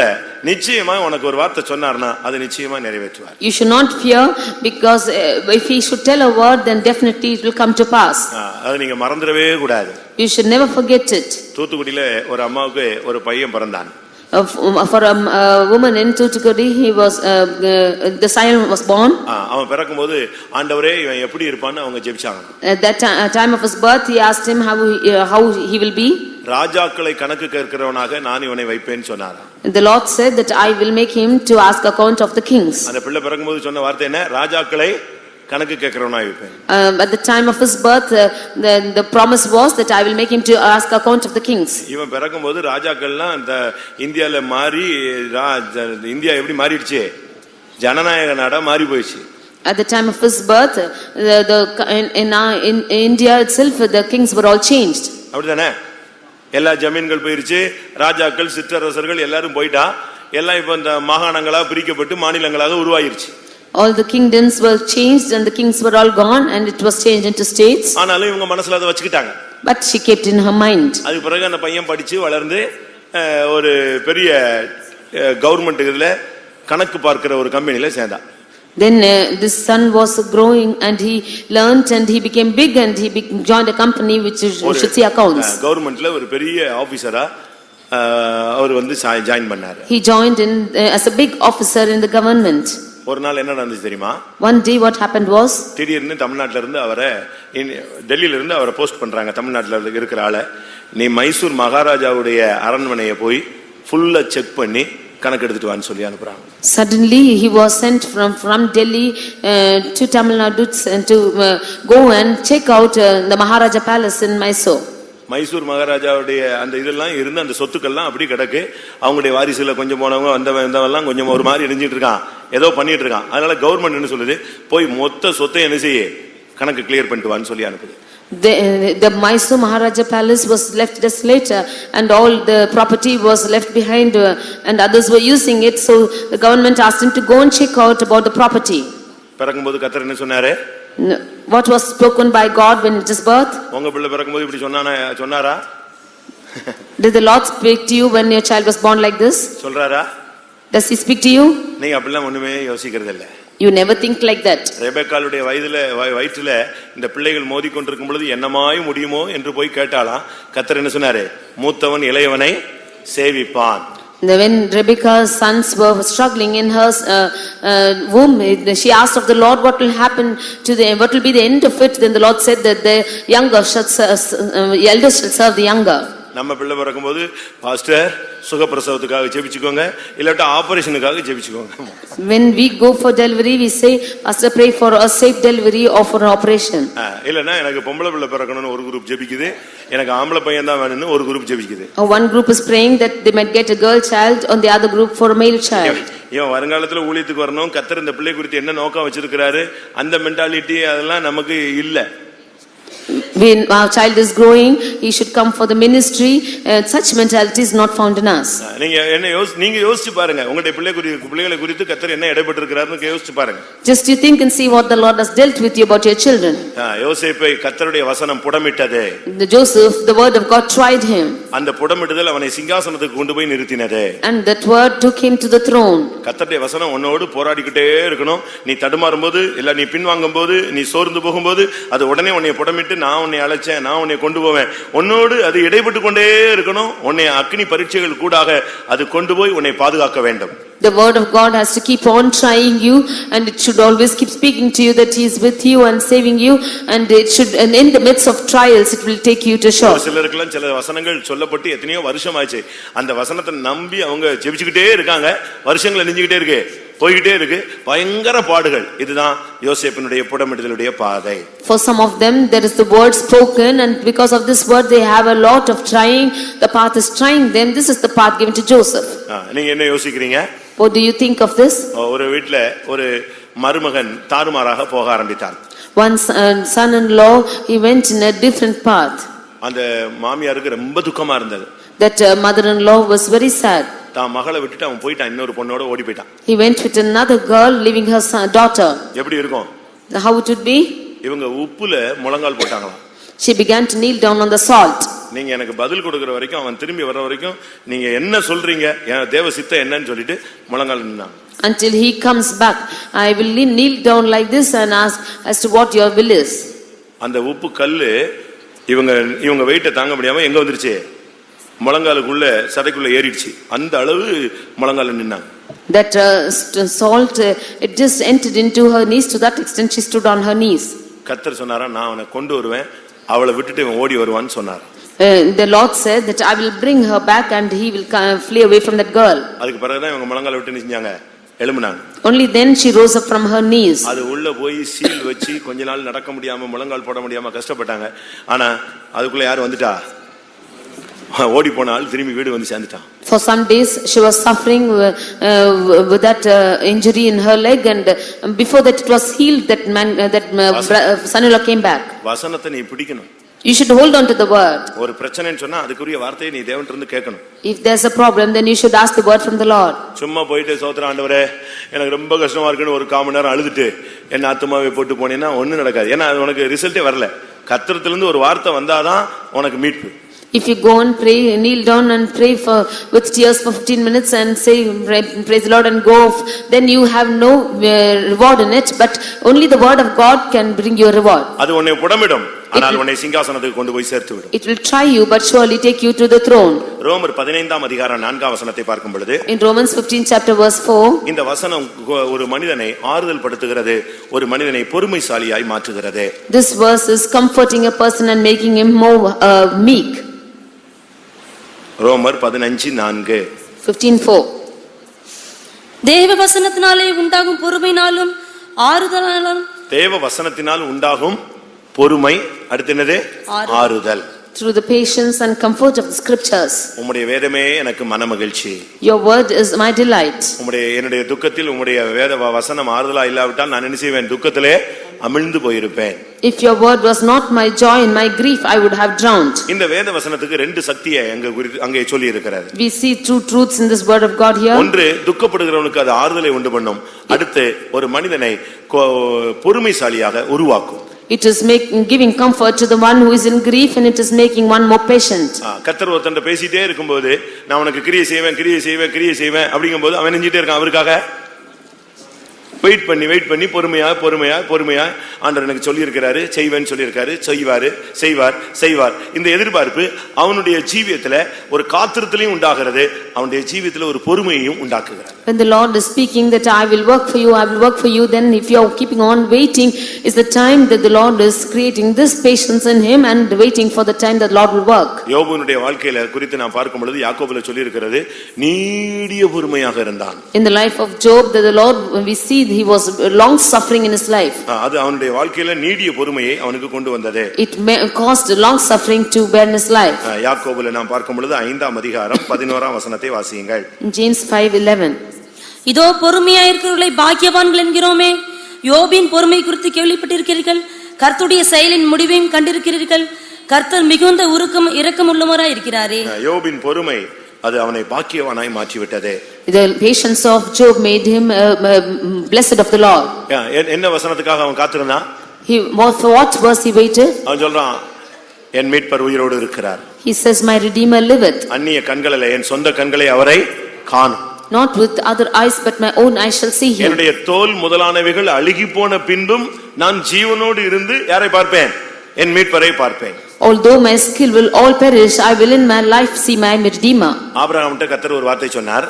The Lord spoke a word to Abraham. ஈசாக்கினிடத்திலே உன்னுடைய சந்ததி விளங்கும் சொல்லிட்டார். In Isaac shall thy seed be. இப்ப அந்த ஈசாக்கை கொல்லும்படியாக சொல்லுகிறார். Now he is asking to kill his son Isaac. இந்த ஈசாக்குல தான் சந்ததி விளங்குன்னு சொல்றாரு. இப்ப இந்த ஈசாக்கே என்ன சொல்றாரு? கர்த்தர் பலியிட சொல்றாரு. He said that in thy seed, in Isaac shall thy seed be.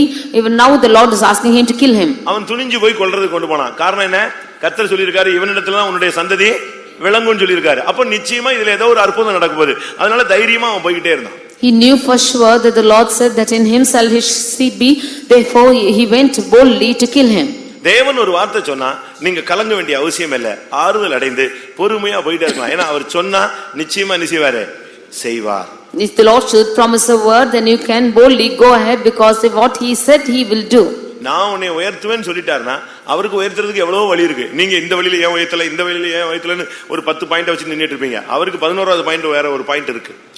If he said that I will exalt you, definitely he will exalt you, but you will have your 10 points and you seek for him there, but he will have 11th point for it. வசனம் ஒரு மனிதனை ஆறுதலும் படுத்துகிறது, ஒருவனை பொறுமையுள்ளவனாயும் மாற்றுகிறது. The word of God is comforting a person and making him patient. அடுத்து இந்த வசனத்தினால பிசாசை ஜெயிக்கலாம். Nextly, with this word you can overcome devil. வெளிப்படுத்தல் 12ஆம் அதிகாரம் 11ஆம் வசனத்தை பார்க்கும் பொழுது, Revelation 12 chapter verse 11, when you see, வெளிப்படுத்தல் 12:11, மரணம் நேரிட இருந்தாலும் அதற்கு தப்பும்படி தங்கள் ஜீவனையும் பாராமல் ஆட்டுக்குட்டின் இரத்தத்தினாலும் தங்கள் சாட்சியின் வசனத்தினாலும் அவனை ஜெயித்தார்கள். இந்த வசனத்தை வச்சுதான் பிசாசை நீங்க ஜெயிக்க முடியும். only by this word you can overcome Satan. இயேசுவினிடத்துல பேசும் பொழுது அவன் எதை வச்சு தான் பேசினா? வசனத்தை வச்சு தான் பேசினார். இயேசுவும் அதே இன்னொரு வசனத்தை வச்சு தான் என்ன செஞ்சாரு? அவனை அடிச்சாரு. When he spoke to Jesus, he spoke with the words, and even Jesus with that same verse spoke to him. அதனால மத்த சபக்காரங்க உங்கள்ட்ட வந்து பேசும்போது வசனத்தை வச்சு தான் பேசுவாங்க. நீங்க தெளிவான அப்போஸ்தல வசனத்தை வச்சு அவனை வின் பண்ணணும். Therefore, when the other people, other church people come and speak to you, they will speak with the verse, and with the clear verse you should speak to them. பிசாசு அன்னைக்கு முடிய விரிச்சிட்டு வரல, சர்ப்பத்துக்குள்ள தான் வந்தான். அதுபோல பிசாசு இன்னைக்கு சபைக்குள்ளேயே வருவான், சபையார் மூலமாகவே வருவான். Satan did not come with his hair put out. He came through the serpent. Even so, like this, he will come through the church members. அதனால நீங்க சரியான விதத்துல விளங்கி கொள்ளணும். அவன் வசனத்தின் மூலமா வந்தாலும் சரி, எதின் மூலமா வந்தாலும் சரி, சாட்சியின் வசனத்தினால் நீங்கள் அவனை என்ன செய்ய முடியும்? ஜெயிக்க முடியும். Even so, you should understand very clearly that by the word of God you can overcome him. வசனம் தான் அது ஒரு ஆவியின் பட்டயம். The word of God is the sword. அப்படிதானே சொல்லி இருக்கு. எபேசியர் 6ஆம் அதிகாரம் 17ஆம் வசனத்துல தேவ வசனமாகிய ஆவியின் பட்டயத்தை கையிலே எடுத்துக்கொள்ளுங்கள். Ephesians 6:16 we see that you should take on the sword which is the word of God. எபேசியர் 6:17ல இந்த வார்த்தை சொல்லப்பட்டிருக்கிறது. In Ephesians 6:17 we read this verse. ஆவியின் பட்டயம், வசனமாகிய ஆவியின் பட்டயத்தை எடுத்துக்கொள்ளுங்கள். அதை வச்சு பிசாசை நீங்க வெட்டி வீழ்த்தலாம். You take on to the sword of the spirit which is the word of God, you can slay the devil by this. சரியான வசனம் சொன்னீங்கன்னா பிசாசு ஓடிடுவான். If you say the right word, the Satan will flee. ஒரு இடத்துல பிசாசு ஓடவே இல்ல. When one place Satan did not go, நான் என்ன பண்ணேன் தெரியுமா? what I did was, இந்த சுவிசேஷத்துல பிசாசை ஜெயிச்சார் பாத்தீங்களா? பிசாசை துரத்தினாரு, அழிச்சாரு, இப்படி வசனமா எடுத்து சும்மா உட்கார்ந்து பேசிட்டே வந்தேன். In the gospel, the places where Jesus cast out demons and devils, I was speaking to him in the word. கடைசில முதலாம் யோவான்ல சொல்லப்பட்டதானே பிசாசின் கிரியைகளை தேவகுமாரன் அழிக்கும்படியாகவே தேவகுமாரன் வெளிப்பட்டார். இந்த வசனம் சொன்ன உடனே எப்ப இந்த வசனமே சொல்லாத தயவு செய்து நான் போயிடுறேன்னு சொல்லிடுச்சு. In the first John, I said that by this word he overcame the Satan and he refused to hear this word itself. நீங்க சரியா வசனத்தை நீங்க யூஸ் பண்ணணும். You should use the word of God rightly. அந்த வசனம் சரியா use பண்ணா நீங்க ஒரே அடியில பிசாசை வீழ்த்திடலாம். By this word you can with one hit the devil. நம்ம இன்னைக்கு பிசாசை பார்த்து போ கடைசில தயவு செய்து போங்கறான். Today we are asking the devil to go and we are asking to please go out. அப்படிதானே சொல்றான். சொல்லுங்க. ஒரே பிசாசை 100 நாள் துரத்திட்டே இருக்கும். One Satan we chase 100 times. அப்படிதானே? இயேசுவின் நாமத்துல போ, இயேசுவின் நாமத்துல போ, இயேசுவின் நாமத்துலன்னு சொல்றோம். என்னெல்லாமோ சொல்றோம், அது அங்கதான் இருக்கு. In the name of Jesus we command to go, but it's still there. அப்படிதானே? கடைசில என்ன சொல்றான்? ப்ளீஸ் போய்டு. Finally he is saying please God. அவனுடைய பாலிசி எப்படி தெரியுமா? கெஞ்சினா என்ன செய்வான்? மிஞ்சுவான். மிஞ்சினா கெஞ்சுவான். நீ எதிர்த்து நில்லு, அவன் என்ன செய்வான்? ஓட ஆரம்பிப்பான். Unless you resist him, if you ask him to, if you plead him, then he will overcome you. If you resist him, he will flee. கேரளால ஒரு பிசாசு பிடித்த ஒரு பாங்கன எல்லாரும் ஜெபிச்சு பார்த்தாங்க, அந்த பிசாசு போகல. For in Kerala they all prayed for deliverance of a devil. கடைசில பெரிய பெரிய பாஸ்டர்ஸ்லாம் ஜெபிச்சாங்க, அந்த பிசாசு போகல. All the big pastors prayed and the Satan did not go. கடைசில பாஸ்டர் பால் வந்தாராம். Finally Pastor Paul came. ஒரு கன்வென்ஷனுக்கு. It was a convention. Chief pastor ஜெபிச்சா போயிடுன்னு சொல்லிட்டு அவர்ட்ட கொண்டு வந்து விட்டுருக்காங்க. They brought him to the chief pastor that the devil might go. எல்லாரும் பெரிய பெரிய பாஸ்டர்ஸ்லாம் அந்த பிசாசு பிடிச்ச மகனையும் ஆளையும் பாஸ்டர் பாலையும் பார்த்துட்டே இருக்காங்க, என்ன நடக்க போகுது. All of them were watching as to what Pastor Paul is doing and the person is got by devil. அவரு நம்மள மாதிரி எல்லாம் கத்தி ஜெபிக்கிற ஆள் கிடையாது. He is not the person who is praying shouting like us. நம்ம தான் அவனை பார்த்து பயத்துல கத்துறோமா, எப்படி கத்துறோமா, பிராக்டீஸ்ல கத்துறோமா, எப்படியே கத்தி போடுறோம். We do not know if we are shouting out by fear, seeing him, or by practice we shout. அவன் தலையில கை வச்சு இயேசுவின் நாமத்துல போ, உனக்கு கட்டளை எடுக்கிறேன் சொல்லிட்டு விட்டாரு. அடுத்த ஆளுக்கு ஜெபிக்க போயிட்டாரு. In the name of Jesus, I command you to go. He just said and he prayed and went out to pray to the next person. இவங்க நினைச்சாங்க கை வைப்பாரு, பயங்கரமா ஜெபிப்பாரு, இது ஆடும் விழும் அப்படி இப்படின்னு பயங்கர எக்ஸ்பெக்டேஷனோட இவங்க நிக்க, இவர் ரொம்ப சிம்பிளா இயேசுவின் நாமத்துல போகும்படியாய் கட்டளையிடுகிறேன் அப்படின்னு ஜெபிச்சுட்டு அடுத்த ஆளுக்கு ஜெபிச்சுட்டு போயிட்டே இருக்கிறார். They expected him to pray very greatly and that Satan should promise and go, but he very simply prayed and went to the next person. சுத்தி நின்ன ஜனங்களுக்கும் பாஸ்டர்ஸுக்கும் ரொம்ப அப்செட் ஆயிட்டாங்க எல்லாரும். All the people around and the pastors were all fully upset. போச்சு, யாரும் துரத்தல, பெரிய பாஸ்டரும் துரத்த முடியல. They thought that the chief pastor also could not put away the devil. அவர் அத பத்தி கண்டுக்கவே இல்ல, அடுத்த ஆளுக்கு ஜெபிச்சுட்டு போயிட்டே இருக்கார். He did not even bother about it. He prayed and went out. இந்த பிசாசு பிடிச்ச ஆளு இங்க உட்கார்ந்து சொல்றானா, நான் போகல இருக்கேன் அப்படினு சொல்லிச்சான். The person who is possessed by devil says, I have not gone, I am still here. எப்படி இருக்கும், பரியாசமா இருக்கும். ஒரு பெரிய சீஃப் பாஸ்டர் ஜெபிச்சு அந்த பிசாசு போகலன்னு சொல்லிட்டு எல்லாரும் பார்த்துட்டு இருக்கும்போது இவர் ஜெபிச்சுக்கிட்டே போனா இவன் இங்க இருந்து என்ன சொல்றான், நான் போகல இங்க தான் இருக்கிறேன்னு சொல்றான். And the chief pastor prayed, and when all of them around looking, it would be really shameful, and he's telling that I have not gone, I'm still there. எல்லாரும் ரொம்ப வேதனையோடு பார்த்தாங்க, இப்படி ஆயிப்போச்சே, பிசாசு பரியாசம் பண்ணி நான் இருக்கிறேன்னு சொல்றானே. With great pain all of them were seeing, because the Satan also was accusing. இவர் எப்படி ஜெபிச்சுக்கிட்டே வந்தாராம். He kept on praying and came. எல்லாருக்கும் ஜெபிச்சிட்டு முடியும் போது after he prayed to all of them and was over, இந்த பிசாசு பிடிச்ச ஆளு அவர்கிட்ட போனான். This man who was possessed by Satan went to him. இப்ப சொல்லு நான் போறேன்னு சொன்னான். Now you say I go, he said. இப்ப போன்னு சொல்லு நான் போயிடுறேன்னு சொன்னான். Now he said you say command me to go, I'll go. அவர் அப்படி திரும்பி பார்த்து சொன்னாரா, நான் ஒரு ட்ரிப் தான் சொல்லுவேன், ஏற்கனவே சொல்லிட்டேன்னு சொன்னார். He turned back and said, I tell you once and I have already spoken. புரியுதா உங்களுக்கு எல்லாருக்கும்? அவர் என்ன சொன்னாரு, நான் இயேசுவின் நாமத்தை விசுவாசித்து சொல்ற ஆளு, நான் ஒரு ட்ரிப் தான் சொல்லுவேன், ஏற்கனவே என்ன செஞ்சிட்டேன், ஒரு ட்ரிப் அந்த வார்த்தையை சொல்லிட்டேன், முடிஞ்சு போச்சுன்னு சொல்றான். I am a person who believes on the name of the Lord and commands you. I have already spoken the word believing on his name. இப்போ அவரை விடாம இன்னும் ஒரு ட்ரிப் சொல்லு, இன்னும் ஒரு ட்ரிப் சொல்லு, நான் போயிடுறேன், என்னால இருக்க முடியல, ஒரே ட்ரிப் சொல்லுங்க. என்னுடைய விசுவாசம் அப்படி அல்ல, ஒரு தடவை நான் சொல்லிட்டேன் போன்னு சொல்லி அதோட என்னது வேலை முடிஞ்சிருந்தார். எப்படிப்பட்ட பாஸ்டர்ஸ் இருந்திருக்காங்க. The Satan kept on saying, once more you tell that word and I will go, but he said, I believed on the word and spoke once, that is the it. அவங்க அந்த வார்த்தையிலே நின்னுட்டு இருக்காங்க. They stood by that word. ஒரு trip தேவனுடைய வார்த்தையை use பண்ணேன் போன்னு சொல்லி அந்த அதிகாரம் உள்ள வார்த்தை தான். அதுக்கு பிறகு இன்னொரு ட்ரிப் நான் யூஸ் பண்றது இல்ல. அதுதான் அவங்கள பெரிய ஆட்களாய் மாத்தி வைத்திருந்தது. The command which they said is once, and that is what they don't repeat it, and that's what has made him great. கடைசில அந்த ஆவி அலறி விழுந்து, நான் பேசினது தப்பு, ஆடினது தப்பு, நின்னது தப்பு, திருப்பி சொன்னது எல்லாம் போட்டு மொத்தத்துக்கு மன்னிப்பு கேட்டு ஓடியே போச்சு. Finally that spirit just shouted out and cried saying, all what I have done is wrong, what I spoken is wrong, and it just fled away. நீங்க எத்தனை ட்ரிப் யூஸ் பண்றீங்க வார்த்தை? How many trips are you using this word? நான் எத்தனை trip use பண்றேன் பாருங்க. See how many times I am using this word. சொல்லுங்க. நம்ம என்ன நினைக்கிறோம்னா 1000 ட்ரிப் சொன்னா கூட பரவாயில்ல, போனா போதும்னு சொல்றோம். We think as to 1000 times we tell this word, if it goes it's sufficient. நமக்கு அந்த வார்த்தையில் உள்ள மகத்துவம் என்ன செய்யல, தெரியல. We do not know the glory of that word. அந்த வார்த்தையில் உள்ளதான ஜீவன் நமக்கு புரியல. We do not know the life in that word. அந்த வசனத்தை அவங்க எப்படி யூஸ் பண்ணிருக்காங்க, அந்த ஒரே கல்லு தான், அடுத்த கல்லு எடுக்க வேண்டிய அவசியமே இல்ல. See how they have used the word, only one stone, not the next stone. ஆட்டுக்குட்டியின் இரத்தத்தினாலும் சாட்சியின் வசனத்தினாலும் அவனை ஜெயித்தார்கள். They overcame him by the blood of the lamb and by the word of their testimony. கடைசியாக Finally இந்த வார்த்தை ஒரு மனிதனை பரிசுத்தமாக்குகிறது. this word is sanctifying a person. யோவான் 17:17. John 17:17. யோவான் 17ஆம் அதிகாரம் 17ஆம் வசனம். உம்முடைய சத்தியத்தினாலே அவர்களை பரிசுத்தமாக்கும், உம்முடைய வசனமே சத்தியம். ஒரு வசனம், அந்த சத்தியம் ஒரு மனிதனை பரிசுத்தமாக்குகிறது. The word of God which is the truth is sanctifying a person. நம்ம எல்லாம் இவ்வளவு மாறி இருக்கிறதுக்கு காரணம் என்ன? The reason why we are all changed like this is, நம்ம சுபாவம் இவ்வளவு மாறி இருக்கிறதுக்கு காரணம் என்ன? the reason why our character is changed like this is, நம்ம ஆரம்பத்துல எப்படியா இருந்தோம்? were we like this in the beginning? ஒரு மனுஷன் சொல்றான், நான் மிருகம் போல இருந்தேன், I was like a beast as a man. ஆனா உம்முடைய ஆலோசனையின்படி என்னை மாற்றி மாற்றி இப்பொழுது எங்கே கொண்டு வருகிறீர்? மகிமையிலே கொண்டு வந்து என்னை ஏற்றுக்கொள்கிறீர். But by thy counsel you are changing me and you are accepting me in glory. நம்ம ஆரம்பத்துல அப்படித்தான் இருந்தோம். That is how we were in the beginning.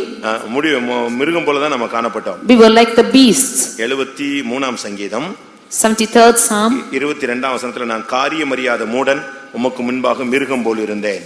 Psalm 73:22 we see that I was like a foolish man, I was a beast before thee. ஆனால் 24ஆம் வசனம், But 24th verse, உம்முடைய ஆலோசனைப்படி என்னை நடத்தி முடிவிலே என்னை மகிமையிலே ஏற்றுக்கொள்வீர்.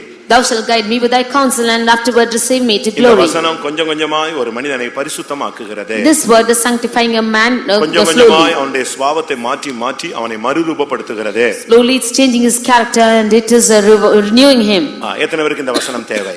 How many of you need this word? அவர் அனுப்பின வசனம் அது வெறுமையாய் திரும்பி போகாது. நமக்குள்ளே அனுப்பின காரியத்தை செய்துவிட்டு தான் திரும்பி போகும். His word will not return emptily or without void, but it will accomplish the word which it sent for. ஒரு சாதாரண மழை பெய்து அது பூமியிலே ஒரு வேலையை செய்கிறதுனால் தேவனுடைய வசனம் எவ்வளவு மகத்தான வேலையை செய்யும். If an ordinary rain will rain on the earth and does it work on this earth, how much more the word of God will work in us. அது அழிவில்லாத வித்து அழியாமை உள்ளவனாய் நம்மை மாற்றுகிறது. It is an incorruptible seed and it is making us incorruptible. அது நம்மை முதற் பலனாய் மாற்றுகிறது. It is making us as first fruits. நம்முடைய ஆத்துமாவை அது ரட்சிக்கிறது. It is saving our soul. சூழ்நிலைகள் மத்தியிலே நம்மை தாங்குகிறது. In the midst of our situations, it's upholding us. அது நம்முடைய பாதைகளுக்கு தீபமாக இருக்கிறது. It is a light into our path. இருளிலே வெளிச்சமாய் இருக்கிறது. It is a light into our darkness. நம்முடைய வியாதி நேரத்தில் இந்த வசனம் நம்மை குணமாக்குகிறது. In the midst of our sickness, this verse is healing us. போராட்டங்கள் மத்தியிலே நம்மை புடமிட்டு நம்மை உருவாக்கி சிங்காசனத்துக்குரியவர்களாய் மாற்றுகிறது. In the midst of our tribulations, it's trying us and making us an head of the throne. பேதையராய் இருந்தாலும் நம்மை உணர்வுள்ளவர்களாய் ஞானிகளாய் திசைகெட்டு போகாதபடி பாதுகாக்கிறது. Although we are fools and simple, it is making us not to err from our path. நமக்கு பொறுமையையும் ஆறுதலையும் அது உண்டு பண்ணுகிறது. It is making us patient and comfort. சாத்தானை ஜெயிக்க வைக்கிறது. It is making us overcome Satan. எல்லாவற்றுக்கும் மேலாக நம்மை பரிசுத்தமாக்குகிறது. Above all, it's sanctifying us. அதனால தான் ஒரு மனுஷன் சொல்றான், அந்த வசனத்துக்காக நான் காத்திருக்கிறேன், எனக்கு அப்படிப்பட்ட ஒரு வசனத்தை தாரும் என்று கேட்கிறான். Therefore a man of God says, I'm waiting for that word, you give me that word. 119 சங்கீதம் 119 Psalm 81 வசனம் verse 81. 119 81. உம்முடைய ரட்சிப்புக்கு என் ஆத்துமா தவிக்கிறது, உம்முடைய வசனத்துக்கு காத்திருக்கிறேன். உம்முடைய வசனத்துக்கு நான் காத்திருக்கிறேன். I hope in thy word. எல்லாரும் கண்களை மூடுவோம். அப்படிப்பட்ட ஒரு வசனம் நமக்கு கிடைக்கும்படியாக நாம் காத்திருக்கலாம். For us, let us wait for us to receive such a word from the God. ஆண்டவரே, எனக்கு ஒரு வசனம் தாங்க ஆண்டவரே. Lord, you give me a word like this. உம்முடைய வசனத்தை பத்தி பல விளக்கங்கள் எனக்கு கிடைத்தது. I have got many explanations for thy word. இன்னும் வேதத்துல எவ்வளவு விளக்கங்கள் உண்டு. Even there are many goodness of this word. அநேகரை பரிசுத்தவான்களா அதை மாற்றி இருக்கிறது. It has changed many as saints. அநேக பரிசுத்தவான்களுடைய வாழ்க்கையில அற்புதங்களை செய்திருக்கிறது. It has made many miracles in the life of many saints. உம்முடைய வசனம் இன்றைக்கும் பூமியிலே அற்புதங்களை நிகழ்த்துகிறது. Even today your word is performing miracles. நான் பல பாதைகளிலே போய் கொண்டிருக்கிறேன். I am going through many paths. வியாதி படுக்கையிலே காணப்படுகிறேன். I am in my sick bed. போராட்டங்கள் மத்தியிலே காணப்படுகிறேன். I am in the midst of troubles. இவைகளுக்கு மத்தியிலே இந்த வசனங்களின் அடிப்படையிலே உம்முடைய வசனத்துக்காய் நான் காத்திருக்கிறேன். In the midst of all this, on the basis of your word, I am waiting for your word. யாருக்கெல்லாம் வசனம் தேவை? How many of you need this word? ஒரு வார்த்தை எனக்கு சொல்லணும்னு சொல்றவங்க கண்களை மூடி முழங்கால் போடுங்க. All those who say I want a word, you close your eyes and kneel down. கர்த்தாவே, நான் போகிற பாதையை நீர் அறிவீர். Lord, you know the path I'm going through. என் புருஷனுக்கு தெரியாது, மனைவிக்கு தெரியாது, பிள்ளைகளுக்கு புரியாது, ஊழியக்காரங்களுக்கு கூட நான் போகிற பாதை தெரியாது. My husband, wife or children or the workers also do not know the path I'm going through. ஆனா நான் போகும் வழியை நீர் அறிவீர். But you know the path I'm going through. அப்படியானால் அதுக்குரிய ஒரு வார்த்தை தாரும் ஆண்டவரே. So give me a word for it. அந்த வார்த்தையை நான் பிடித்துக் கொள்கிறேன். I will hold on to your word. அந்த வார்த்தை என்னை நடத்தட்டும். Let that word lead me. அந்த வார்த்தை என்னை புடமிடட்டும். Let that word try me. அந்த வார்த்தை என்னை உருவாக்கட்டும். Let that word form me. அந்த வார்த்தை என்னை ஜெயிக்க வைக்கட்டும். Let that word make me overcome. அந்த வார்த்தை என்னை பரிசுத்தமாக்கட்டும். Let that word make me holy. அப்படிப்பட்ட எனக்கு என்னுடைய வாழ்க்கைக்குரிய என்னுடைய வருங்காலத்துக்குரிய ஒரு வசனம் எனக்கு தாரும் ஆண்டவரே. You give me one verse for my future or for my days to come. எல்லாரும் வாயை திறந்து கேட்கலாமா? Let us all open our mouth and ask. உனக்கு உரிய வார்த்தை அவரிடத்தில் இருக்கிறது. He has the verse which is kept for you. அந்த வார்த்தை இன்றைக்கு இந்த இரவு வேளையில 8:50க்கு உனக்கு கொடுக்கப்படுகிறது. That verse is given to you at this 8:50 at this night. இந்த வசனம் உனக்கு வந்தால் இனிமேல் உன்னுடைய வாழ்க்கையில தோல்வி கிடையாது. If you receive this verse, you will never have failure in your life. இந்த வசனம் கிடைச்ச பிறகு போராட்டங்கள் இருக்கலாம், ஆனால் சிங்காசனம் நிச்சயம் உனக்கு உண்டு. You might have tribulations after this, but you have the throne for sure. இப்பொழுது தோல்விகள் இருக்கலாம், இந்த வசனம் கிடைத்தால் அது உன்னை பரிசுத்தவானாய் மாற்றும். You might have defeated in your path, but this will make you holy. ஆண்டவரே, அப்படிப்பட்ட வசனத்துக்காக நான் காத்திருக்கிறேன். Lord, for such a verse I am waiting.